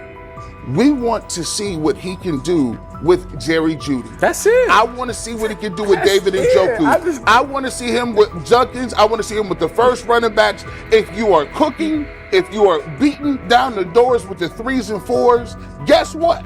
You deserve more. From the first team period on, Cleveland's secondary looked a step slow. A deep third safety hesitated on a post-snap rotation, leaving Deion Sanders free to climb the pocket and fire a 22-yard out that arrived before the defender could plant and drive. The supporting cast around him, players fighting for roster spots, not Pro Bowl invites, benefited from his command. Sanders used tempo to control the defensive front, altered protections at the line, and located throwing lanes so quickly that one receiver didn't register the catch until he crossed the goal line. As the Browns tried new personnel groups, coverage busts multiplied. Starters slipped out for hamstring stretches while rookies rotated in, only to find the ball arriving on their blind side before they'd completed a midpoint squeeze. On a later 3rd and long, Cleveland finally closed the interior rush lanes, compressing the pocket with 3 defenders. Sanders pivoted through the traffic, stepped into a narrow escape window, and, without resetting his shoulders, whipped a no-look pass to the boundary curl for a fresh set of downs. The throw turned a potential sack into an explosive play and left the coaching staff scrambling for answers. The people who are fascinated by Shedeur for whatever reason, whether it's his play, I guess, last year was kind of fun. If you're just like a guy who grew up like loving Deion Sanders and passed that love on down to your kids, I can see why you're like that. The one thing I will give them is you're looking at this quarterback room. If you're a fan of Shedeur and say, why can't he go beat Dillon Gabriel or Joe Flacco or Kenny Pickett? So I do understand that part of it, right? Because why not? Why couldn't he be a Brown starter in October or November? That looks like a quarterback room where everyone will get a chance to start. Grab hold of the starting job. Yes, but I don't think we're going to know which one until we get deep into August. Now, I think, we tracked the reps everybody was getting at practice throughout the OTAs and minicamp. But when you talk to people there, they just want to make sure everybody got what they needed. And that, Kenny Pickett, we find out if he has the goods to be the starter. Joe Flacco, they back him off a little bit. He's 40. He may not need as much. The rookies, Shedeur Sanders and Dillon Gabriel, what do they need to learn to make the transition from the college game to the pro game? That's what the spring was about for the Browns quarterbacks. Now, Shedeur Sanders has moved from social media celebrity to on-field standout, and ESPN now lists him among its first-team candidates. Reactions are split. Some fans are impressed while others are skeptical. Whether this reflects Deion Sanders' long-term strategy or simply Shedeur's rapid development, the story is drawing widespread attention. Here's a look at what led to this moment. They never planned on taking him. The problem is, like Ocho Cinco said, you got somebody that has endeared himself to the locker room. And guess what? The difference between him and Tim Tebow, the biggest one, is he can play. He can throw the ball. Tim Tebow running around being an H-back, he can throw the ball. And he's done everything he needs to do. He ain't saying nothing. He ain't rocking the boat. He ain't mad about the reps. He ain't mad about none of that. All the people out there want to see is this, like Tyler said earlier. We want to see what he can do with Jerry Jeudy. Online reactions are sharply divided. Some fans strongly support Sanders, while others argue he is overrated. Traditional analysts cite statistics and claim his recognition comes mainly from his father's name. Sanders supporters are actively celebrating his rise and already predicting a future NFL career. Sports media outlets have made his candidacy a central topic of debate. The discussion now extends beyond statistics and victories to include his marketability, public image, and on-field presence. Sorry. Is Shedeur Sanders going to get a chance to win this job? Do you believe he gets a legit shot to win this job?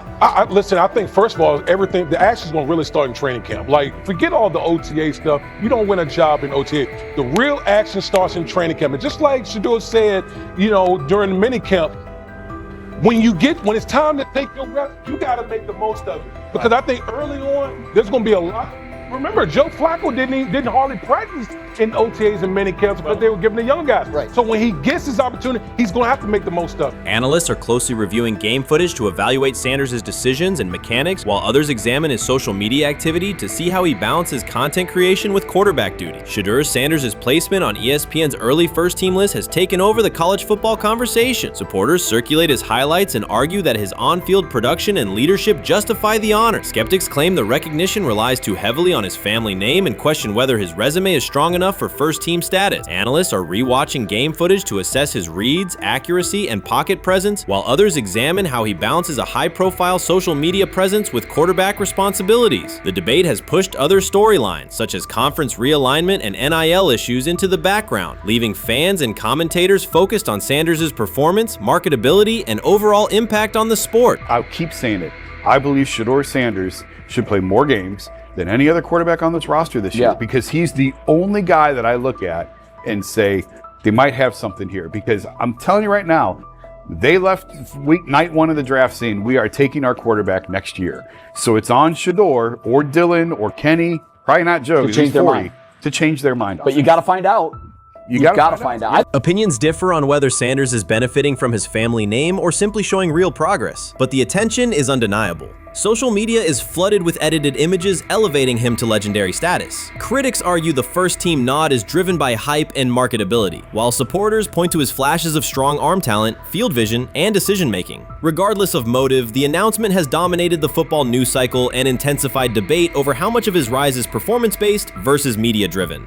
Highlight reels rarely show Sanders' turnovers, late-game mistakes, or inconsistent stretches. Being named to a first-team watch list suggests sustained dominance, something Sanders has displayed only in flashes. His selection appears driven as much by brand recognition and media appeal as by performance. ESPN's decision has intensified debate. Data-driven critics post statistics that question his resume, while passionate supporters predict awards and future NFL success. Commentators recall a time when first-team consideration required years of proven excellence. Yet many fans already see the announcement as confirmation that Sanders is on track for major college football honors. Shedeur Sanders has earned first-team reps when training camp commences later in July. I'm not saying like he's the first guy up when you do 11 on 11s day 1, 2, 3, 4, 5 at training camp. I'm not necessarily saying that, but he's the one quarterback that we didn't get a chance to see take reps with the ones. But I think Shedeur has a chance to make this conversation interesting if he gets those reps with the ones and he has the same success that he did with the 2s, the 3s, and the 4s.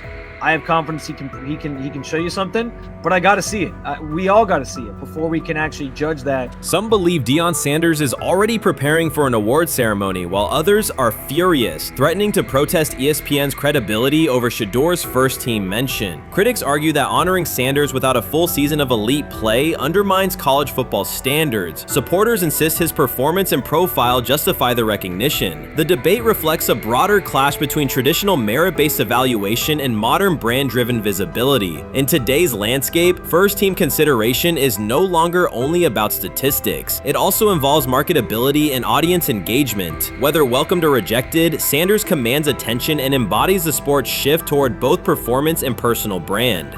When he led college football in completion percentage and he threw almost 40 touchdowns for over 4,000 yards, how tall was he? Because they make it seem like he shrunk all of a sudden, RC. Oh, how lively was his arm? Because all I know is somebody did that. Somebody threw for over 4,000 yards, somebody threw for almost 40 touchdowns, and somebody led college football in completion percentage. Now, I'm trying to figure out, what I try to figure out all the time, Mel, is how a guy that hadn't played football in almost 5 months. Shannon Sharpe has publicly defended Shedeur Sanders and criticized those questioning him. Sanders has earned higher recognition and some fans are responding negatively. Although there's debate about whether he belongs on a second-team list, Sharpe maintains that Sanders' career is clearly ascending. Reactions on social media are mixed. Some users are angry, others are surprised, and a few say they anticipated this result. The conversation remains active. When reports confirmed that Shedeur Sanders had been elevated from second team to near top-tier status, Shannon Sharpe issued an emphatic response. He delivered a detailed rebuttal to critics, underscoring why Sanders deserved the promotion and directly challenging those who doubted the decision. I don't think that he was underprepared during these meetings. I don't believe any of these stories that he showed up arrogant and that he was bombing his interviews. I mean, you watch the film, he's on time, he's on point.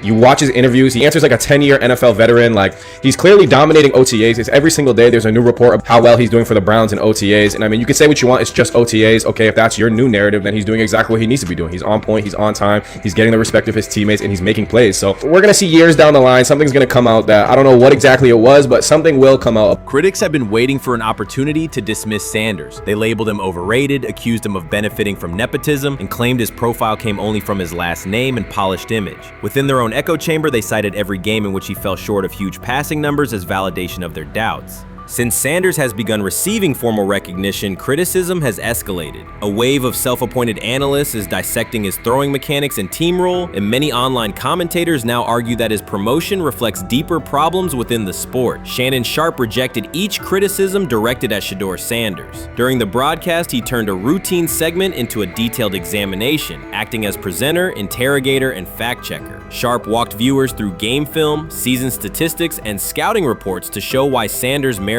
his recent promotion. Whenever a panelist claimed Sanders had not earned the role, Sharpe countered with completion percentages, efficiency ratings under pressure, and documented late-game drives that changed outcomes. He stressed that the backlash was driven less by on-field evidence and more by reluctance to revise earlier opinions. Sharpe argued that critics were upset not because Sanders lacked qualifications, but because his progress contradicted their initial narrative. By the end of the discussion, Sharpe had moved past simple defense and reframed Sanders as a clear example of performance-based advancement, demonstrating that early predictions can be wrong. Never heard of no Dylan Gabriel or Tyler Shock. What the hell is that? So how is Shedeur Sanders going behind them? I'll tell you how. Collusion. 4 different times they passed on him. How the hell does that happen? 4 rounds. It doesn't happen to a quarterback. We've never seen anything like this before. Shedeur Sanders with the watch. Shedeur Sanders with his bravado. Shedeur Sanders with this supposed arrogance or whatever. Shedeur Sanders' advancement did not happen by chance. While detractors questioned his resume online, he continued to prepare, attend every practice, and deliver accurate throws under pressure. The contrast between his output and the complaints directed at him has been stark. Some critics even argued the selection committee was, quote, biased toward performance, as if rewarding strong play were improper. Rumors quickly followed. Certain commentators speculated that a public relations push from the Sanders family must have influenced voters, suggesting everything from coordinated media strategies to alleged favors for coaches. None of these theories addresses the basic point. Sanders earned his promotion through consistent production, poise in the pocket, precise ball placement, and efficient decision-making. Shannon Sharpe highlighted these facts during his response. He noted that Sanders' performance metrics justify the recognition and emphasize that resistance to the move stems more from prior prejudice than from substantive evaluation. For Sharpe, the goal was clear: present the data, challenge unfounded claims, and correct the narrative. The discussion, therefore, became a broader statement about acknowledging merit and abandoning outdated assumptions. Colin Cowherd defend college basketball coaches who have gotten a DUI, come to their defense and say they didn't need to be fired, that they deserve a second chance. But Shedeur Sanders drives 40 miles over the speed limit, gets a one-on-one ticket, and Colin Cowherd comes on his show today and says he's out on Shedeur Sanders. He's seen enough. He can't support him anymore. He can't be in the Shedeur Sanders camp because of this speeding ticket. Shannon Sharpe addressed commentators who portray constant doubt as expertise. Those who discount strong performances with "we'll see," but declare bust after a single mistake. He noted their belief that progress only counts if an athlete visibly struggles. Sharpe's response was methodical rather than emotional. He presented evidence, cited statistics, and calmly refuted each claim. Following his remarks, several critics began revising or deleting earlier posts, recasting themselves as longtime supporters of Shedeur Sanders, despite having questions questioned him for months. Sharpe insists on accountability, naming specific individuals and dates while requesting public acknowledgement of prior errors. He argues that analysts cannot spend months undermining a player's potential and then quietly adopt a supportive stance once the athlete succeeds. These are serious, big-time, top-of-the-line playmakers that they have. If you can go 45-42 in the fourth quarter because your quarterback set the school record with 510 yards passing. He was flawless. Shedeur is big-time. I didn't know for sure, will it translate to the next level of competition? Yes, it might translate to the next level of competition as he can play. Critics who once claimed Shedeur Sanders was unprepared now hesitate to acknowledge their mistake. They resist retracting earlier comments and struggle to accept that an athlete can succeed without their approval. Sanders continues to share practice clips and game highlights without engaging the debate, while Shannon Sharpe documents every dismissive remark, ready to revisit them on national television. The disapproval did not slow Sanders. It underscored his progress and exposed the gap between perception and performance. As a result, the conversation has shifted. Analysts who doubted him now describe him as undervalued and publish detailed evaluations of his mechanics and game management, suggesting long-standing familiarity with his career. In a matter of weeks, critics have recast themselves as advocates, demonstrating how quickly opinion can change when consistent results leave little room for doubt. Shannon Sharpe signaled that his commentary is not over. He considers Sanders' advancement a positive outcome for every athlete who has been overlooked or criticized for having confidence. Sharpe stressed that analysts do not have the authority to determine who deserves recognition based on personal preference. The reaction to Sanders' promotion, he argued, revealed how quickly opinions can shift once results are undeniable. Sharpe pointed out that many vocal critics became quiet when confronted with objective performance data. This exchange, Sharpe insisted, reached beyond defending a single quarterback. It challenged the practice of dismissing achievements that do not fit familiar narratives. He reminded viewers that success does not require external approval and that consistent talent will surface despite online commentary intended to minimize it. While critics reconsider their positions, Sharpe remains steady, assigning credit to the athlete and allowing the scoreboard to confirm the argument. In his view, the statistics speak clearly enough. Sharpe also emphasized that the intensity of the backlash must be placed in context. College football is a volatile environment where unexpected outcomes are common. Therefore, declaring failure based on incomplete evidence only weakens the credibility of sports analysis. The discussion underscored the need for measured evaluation rather than reactive judgment. Dak Jackson and him and everybody else that we talked to have said that Shedeur looks good. He looks really good. Yes. He looks better. And we got Zach that say Dillon Gabriel ain't even an NFL quarterback. It's true. So how is it that this man can't get a rep with the ones, but that non-NFL quarterback can? We all what agree with sense that. does that make? Some observers now claim that recognizing Shedeur Sanders' strong performance undermines football's traditional standards, even though they previously argued he received coverage only because of his father. Faced with Sanders' current statistics, those critics are searching for explanations that fit their earlier narrative. The data have always been clear. Their earlier objections ignored that fact. Shannon Sharpe is openly highlighting this reversal, comparing past negative remarks with Sanders' recent 400-yard games to demonstrate the gap between criticism and evidence. Sharpe did not force these commentators to backtrack. He simply displayed their earlier claims alongside Sanders' results, allowing the contrast to speak for itself. How you feeling? I'm getting there. You see what I got on, right? That's why I was asking how you help for. Yeah, I'm getting there. See? Brian, what they had to do? I had blood clots. Okay. And they amputated, you know. But I work with it. Man. Yeah, I'm amputated. So I get that work done a couple times a day. Keep the blood circulating, blood flowing, but it's a new normal. And the best thing about here, we have a whole medical team on the second floor. Right. We have a whole medical floor, which is great. Deion Sanders is shaken, this time not by a hit on the field. In a sudden turn, Ryan Clark has uncovered a serious plot affecting Shedeur Sanders' NFL draft status, and the disclosure is reverberating across the sports community. What once looked like a simple scheduling delay may actually be a calculated effort to undermine Deion's son. The facts suggest intentional sabotage, a breach of trust, and repercussions that could be far-reaching. This is no routine football headline. It is personal, and Coach Prime did not see it coming. The sports world loves to celebrate underdogs, yet it often takes even greater pleasure in tearing down rising stars. Deion Sanders is witnessing that cycle now, not from the sidelines as Coach Prime, but as a father. The lights in Boulder remain bright, the cameras keep rolling, and Sanders still wears his gold watches, sunglasses, and natural swagger. Still, behind that familiar smile is a man carrying deep pain as criticism aimed at his son mounts daily. How much of that is opening press conference saying, okay, we are family? saying that he was sent to do certain things. Do you feel like people got attached to that, or it just was the fact that prime time is at Jackson State? It's prime time.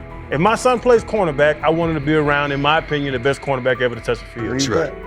If my son played DN, I'd have to talk to you and tell me who's coaching the DNs. That's but right. I was sending my son to play for prime. His pain does not come from critics or losses, but from watching his son, Shedeur Sanders, get pulled into a system where politics outweigh performance. By every metric, arm strength, accuracy, field vision, Shedeur belonged in the top 3 of any NFL mock draft. Defensive coordinators who tried to unsettle him know he never flinches. He owns the unteachable leadership trait that turns strong prospects into franchise cornerstones. Then the narrative shifted. Draft boards that once placed him 2nd or 3rd slid him to 5th, then 12th, and eventually out of the 1st round on some lists. Analysts grew cautious, executives became vague.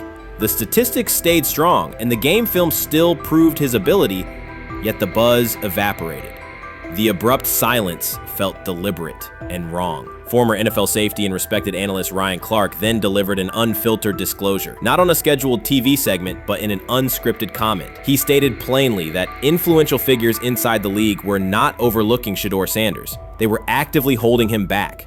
The motive, Clark said, was political, and the real target was Deion Sanders, Hall of Famer, architect of Jackson State's resurgence, and the coach who turned a 1-11 Colorado program into a national headline. Deion's refusal to conform, wearing sunglasses indoors, dancing with players, speaking candidly, challenged an establishment that favors predictable images and rehearsed statements. According to Clark, that resistance to tradition was not forgotten.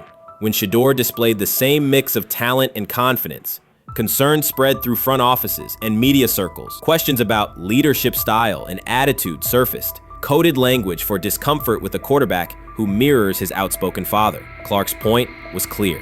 The issue is not Shedeur's performance. If he had posted identical numbers at Ohio State or Alabama, endorsements and media specials would follow. Instead, interest cooled, because the Sanders family embodies a self-made identity the league cannot easily manage. Their visible pride and independent brand challenge a system that prizes control. And that threat, not football ability, is what Clark believes is suppressing Shedeur's draft stock. What do you think is happening in Browns camp? What do you think is going to happen there before I let you go, Lewis? You know, I think it really does. It really does all depend on how Kevin is able to, as it relates to Shedeur, work him in enough. Well, one, Shedeur has to earn the right for Kevin and the staff to have discussions about, hey, we got to get him more reps with the 1s and 2s. We got to get him more reps with the 1s and 2s when we're going team period, not just walk through or not just 7-on-7 team. Louis Riddick reacted sharply on air after viewing practice footage from the Cleveland Browns. The clip showed quarterback Shedeur Sanders executing a string of precise throws while the Browns head coach watched with a broad smile. Riddick questioned whether the session was focused on evaluation or celebration, arguing that visible enthusiasm from the staff could cloud objective assessment of a rookie's progress. Earlier in the segment, Riddick's tone had been measured once the Sanders highlights appeared. He criticized the perception that a routine practice was being treated like a marquee event. He stressed that coaching reactions should remain subdued until performance translates into game situations. Riddick concluded by calling for accountability and asking the Browns to clarify how they plan to manage expectations for Shedeur Sanders as training camp continues. Couldn't imagine me myself saying, hey, you know what, as someone who has been at the very bottom to try and ascend to like some level of success, I could never imagine going, you know what would be really cool? I'm gonna play a joke on someone like this and make pretend that I'm a GM and I'm drafting you when actually I'm not, and then I'm gonna hang up and just giggle about it. Man, what the hell are we doing? Seriously, what are we doing when we think that that kind of crap is funny? I don't know. Trying to get likes on TikTok. I don't have the right words for it. Right, Lewis, I'm gonna say this. I don't have the right words for it. Few situations unsettle a former front office executive faster than watching coaches celebrate a rookie quarterback before pads come on in August. In Louis Riddick's view, the Browns staff did more than acknowledge promise. They acted as though they had already secured their franchise leader. Throughout the session, Shedeur Sanders delivered 40-yard throws off his back foot, ran crisp 2-minute drills, and displayed steadiness rare for a first-year player. According to reports, each successful rep drew audible admiration from the sideline, highlighting how quickly enthusiasm has escalated. When Riddick reviewed the same practice tape and heard the glowing comments, he challenged the reaction on live television. He argued that a few controlled drills should not override the methodical scouting and development work that normally guides roster decisions. Riddick's criticism focused less on Sanders' talent than on the evaluation process. He warned that comparing a prospect to established stars or joking about renaming the stadium creates pressure before the player has taken an NFL hit, faced a disguised coverage, or logged a preseason snap. Praising potential is acceptable, he said, but anointing a savior in July risks repeating the organization's history of premature quarterback expectations. Sanders brings confidence shaped by his father's legacy and his own disciplined preparation, yet Riddick insists that progress must be confirmed over time. He urged the Browns to temper public excitement, follow a structured development plan, and reserve celebratory reactions for on-field results that matter. Regular season production under live pressure, not highlight clips from a midsummer workout. He has to earn that. Kevin has to figure out a way to do that. So then you can reasonably assess what you have in him compared to Dillon Gabriel, compared to Kenny, compared to Joe Flacco. If you don't, then the conversation surrounding him is going to continue to be what it's been, which is, but for some people, he was overhyped all along. He's not that great of an athlete, doesn't have a big enough arm. There's a reason why he was a 5th-round pick, blah, blah, blah, which I don't believe.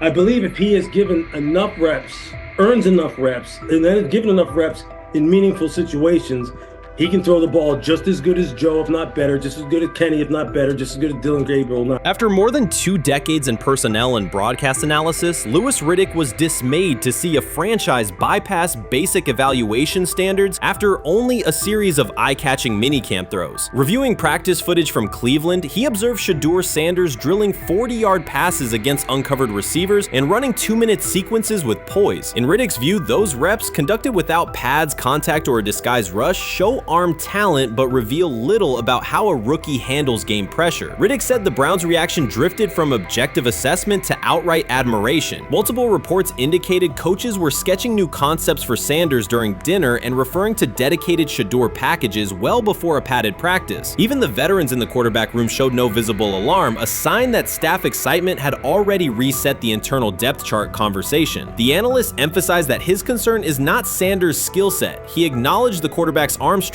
footwork, and composure, but rather how quickly the club appears willing to declare him its long-term answer. Riddick cited several past prospects who received similar midsummer acclaim only to stall once real competition began. Given Cleveland's long history of quarterback turnover, he argued the organization should focus on incremental milestones, processing post-snap reads, surviving live pass rushes, and rebounding from mistakes on Sunday afternoons. Riddick urged the Browns to temper expectations and follow a structured development plan so Shedeur Sanders can progress without undue pressure. One coach reportedly admitted he replayed Tuesday's scrimmage film so often that he lost sleep, an anecdote Riddick offered as proof that enthusiasm is already outpacing reality. All asking now is what is going on with Shedeur Sanders, and so the floor is yours. Maybe you can make sense of this free fall with what was at one point the top-rated quarterback in this draft class. Yeah, Shay, I think at this point in time, this really isn't a football discussion any longer. This is a personal discussion. This is about it's a fit discussion. It's whether or not teams are just comfortable with everything that comes along with Shedeur in terms of who he is as a person, all the people that are surrounding him in terms of his inner circle, and whether or not teams deem that to be something that they're comfortable with. Right or wrong, that's the only conclusion you can really come to at this point. Louis Riddick voiced an escalating concern during the segment. Having witnessed numerous quarterback setbacks in his career, he worries another may be forming, not because Shedeur Sanders lacks talent, but because the praise around him is growing without restraint. Sanders has simply attended practice, delivered accurate passes, led the huddle, and shown the composure expected of an NFL player. Riddick fears the Browns' reaction, treating routine drills as proof of long-term success, risks setting premature expectations. He cautioned that the organization seems ready to celebrate a franchise savior before Sanders has taken a competitive snap, noting that such early adulation has derailed promising prospects in the past and could impede Sanders' measured development. They say training camp decides depth charts, but Shedeur Sanders began fighting for his job long before he will step inside the Browns facility. While most first-year players squeezed in one last vacation, he slipped onto a private field in Texas, strapped on Cleveland's helmet and shoulder pads, pulled a fresh number 2 jersey over his chest, and started rifling timing routes as if it were the opening drive of week 1. No cameras, no hype track, no product placement, just sweat, cadence, and ball placement. A rookie does not rehearse in full game gear unless he already envisions himself commanding the huddle. Plenty of observers shrug that clip off. They insist the 5th rounder, quote, isn't ready, cling to depth chart conventions, or whisper that the name across his shoulders did most of the talking on draft day. Maybe it is the Deion connection, maybe it is a preference for prospects who blend quietly into the background, or maybe the league's gatekeepers fear the possibility that the kid is better than the quarterbacks they have spent months promoting. Whatever the motive, the countdown has started, and video rarely lies. Shedeur Sanders is not preparing to arrive. He is preparing to lead. Footage of a 22-year-old quarterback running live reps in July should dominate highlight loops, but it barely registers on national outlets. Why? It ruins the tidy narrative. The easy storyline paints Shedeur as a pampered legacy prospect banking on his father's fame. Yet the tape shows something different. A rookie drenched in afternoon heat, drilling footwork, calling protections, and imagining cover 2 rotation before the first official meeting ever takes place. Elite mental prep looks boring on social feeds. It looks devastating when the season starts. Walk into Cleveland's quarterback room and you step into politics, not simply competition. Joe Flacco, a Super Bowl MVP in decline, carries institutional trust. Kenny Pickett, rescued from Pittsburgh's reset, carries hometown intrigue. Dillon Gabriel, the 3rd-round system fit, carries draft capital the staff must justify. And then there's Shedeur, the lightning rod whose presence alone spotlights every bias in the evaluation process. Coaches frame it neatly. Rookies must wait their turn. The truth is less polite. Practice snaps are currency. Perception is elastic, and early allocations already favor Pickett and Flacco. It is the oldest playbook in the league. Lock vets into the headline roles before pads even crack. Then let repetition shape reality.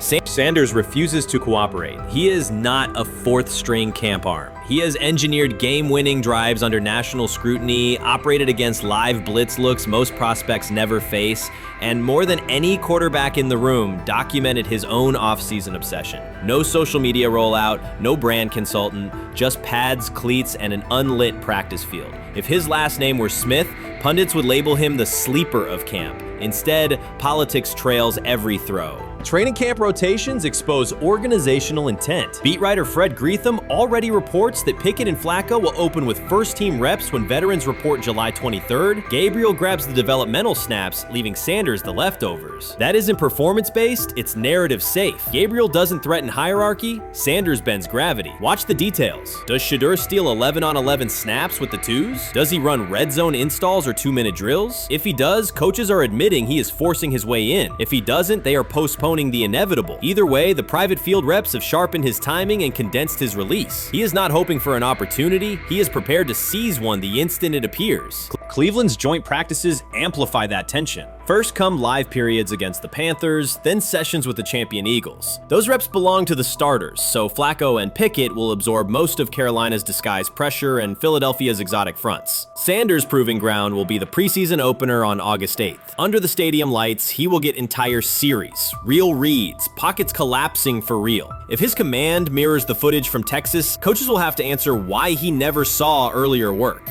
Reps are scarce. 10 padded practices separate veteran arrival from game 1. Even an even split, something that never happens, would hardly suffice. Instead, the staff will funnel snaps toward the comfortable choices. That strategy can bury a rookie, but it can also spark an eruption when limited opportunities turn into highlight drives. One flawless touchdown march in the second half of a preseason game, and the dog pound will chant his name. Then the staff's narrative control evaporates. Criticism of Sanders has never matched the scrutiny applied to his peers. Analysts nitpick a ball pat, a foot angle, a pump fake, Pickett's inconsistency, Flacco's diminishing velocity, Gabriel's college system crutches. Discuss politely, if at all. With Shedeur, the critiques arrive as coded doubts. Does he rely on the family brand? Is he coachable? Can he stay humble? That double standard is as old as the league's resistance to outspoken black quarterbacks. Add Deion's unapologetic persona, and each Sanders rep becomes a referendum on establishment comfort levels. Shedeur answers not with rebuttals, but with work. Work captured in silent footage more deafening than any debate show monologue.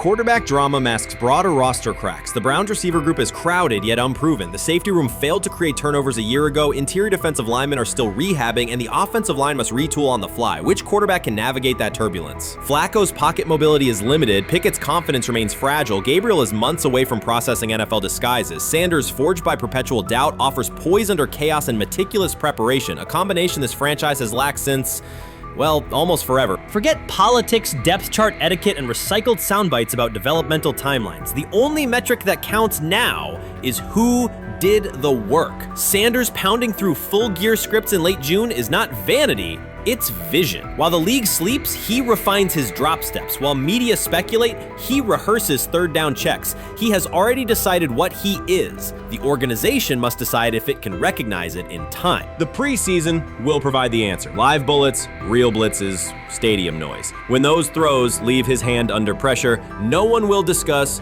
ball pats or surnames. They will ask how a quarterback this prepared slipped to round 5. And if the performance matches the preparation, excuses about lack of reps will dissolve. It will be production against perception, and Shedeur Sanders has been producing where no one could see. Ready is the wrong word. He has been ready. Watson says he has been mentoring Shedeur Sanders at the quarterback position. The biggest failure in the NFL is now mentoring quarterbacks. The most overpaid underdeliverer at the position is now mentoring 2 rookie QBs and a Super Bowl champ. So what exactly are you mentoring him at? You have had 24 civil lawsuits that you paid off to go away. And when you play, you are as ass as those massage therapists are, apparently. Shedeur Sanders is also a show. It's all about him. It's all about anything else. If you don't see that by now, then you're just blinded. Cleveland's second most talked about player has yet to take a professional snap, and it isn't Deshaun Watson. Rookie quarterback Shedeur Sanders has already captured the locker room's attention and the fan base's enthusiasm, creating a visible shift in the team's internal dynamics. Watson, once the uncontested focal point, now shares the spotlight with a newcomer who has only practiced in shorts. The Browns are experiencing a rapid, unforeseen change in popularity within their roster. Four-man competition. It's not. It's 2 guys versus 2 guys. It's the 2 older guys to be the starter. Yeah. It's the 2 younger guys to position themselves however it may be and show little improvement every single day, right? So, of all the things I'm watching the first 5 when they break a session, the first 5 with the veterans, with the ones. Who's in there, where are they going? The ball's going to Jerry Jeudy, right? Flacco's no dummy, lasts as long as he has, right? He can really whiz it. But as we go on, I want to watch these guys because they probably just got plays installed Tuesday, and they're out there running them Wednesday. Shedeur Sanders arrived in Cleveland and immediately commanded attention. The rookie has yet to take a preseason snap, yet the energy around him inside the building and across social media eclipses what many veterans receive in an entire season. Fan enthusiasm is so strong that Deshaun Watson's jerseys are already drifting toward the clearance rack at the team store. In a matter of days, Sanders has become the roster's second most popular figure, while Watson watches his once secure QB1 status and public approval shrink by the hour. Shedeur or Deshaun? Who do you want as your quarterback next year? Honestly, Shedeur. I love Deshaun though. Like, I don't understand all the hate for Deshaun. You get hurt and you get booed, bro. That's foul. That might be the foulest I ever seen. The Browns' social media staff posted a single candid photo of rookie quarterback Shedeur Sanders releasing a warm-up throw, and the response was immediate and overwhelming. Fans saturated timelines with edits of themselves alongside him, while Deshaun Watson's routine practice reps drew comparatively little notice. Although an official Sanders jersey has not been released, unauthorized versions are already moving at a pace that exceeds merchandise sales for several other AFC North teams. The surge in interest marks one of the most intense fan reactions Cleveland has experienced in recent memory. The excitement surrounding Shedeur also triggers a wave of criticism. Veteran analysts, anchored in a 1980s mindset, question whether his style will translate into lasting success. They focus on his NIL earnings, social media presence, and visible confidence, arguing that the image overshadows substance. To them, outward self-assurance appears to be a distraction rather than a competitive asset. Even a simple simple smile or brief display of personality is cited as evidence that he lacks the measured discipline they expect from a starting quarterback. Critics claim Shedeur Sanders is notable only because of his father overlooking the performance he delivered at Colorado. Many of those same observers ignored the Buffaloes until Deion Sanders made national headlines, yet they now question whether his son has earned the attention. They want rookies to keep quiet, carry clipboards, and wait 2 seasons before challenging for a starting role. Sanders is disregarding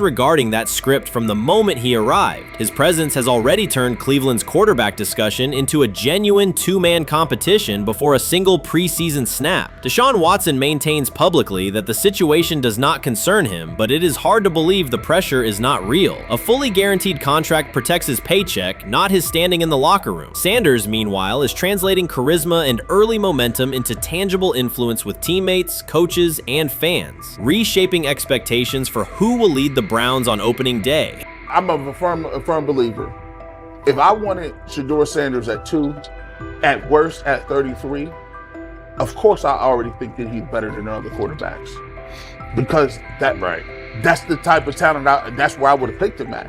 And if he was at 2 or 33, and he still had this same exact skill set, we would be talking about him starting and playing. Right. Well, there'd only be 3 quarterbacks. It'd be 3 quarterbacks, not 4. 4, yeah. But since he moved to the 5th round, that's cool. They might have to go along with it. But to me, I think if you ask who got the best tools, I'm going with Shedeur. Shedeur Sanders has not taken a single professional snap, yet discussion about him has split NFL social media into 2 camps. One side already argues he should start immediately. The other worries about what that means for veteran quarterbacks like Deshaun Watson. Reporters now line the perimeter of Browns camp, scrutinizing every inconsistency in Watson's spiral and every precise throw from Sanders during drills. Each well-placed pass is clipped, posted to TikTok, and captioned as evidence of a future QB1. Cleveland is no stranger to quarterback drama, but this situation is different. Rather than cycling through another unproven starter, the franchise is dealing with a rookie who entered with more polish, public attention, and perceived readiness than most first-year players. Fans chant Sanders' name before he has appeared in a preseason game, while the established starter works to maintain his relevance. The atmosphere is not yet a full controversy, it is a countdown. Traditional analysts insist on the importance of experience and respecting the process, yet Sanders is progressing on the timeline set by the supporters who already view him as the next leader of the offense.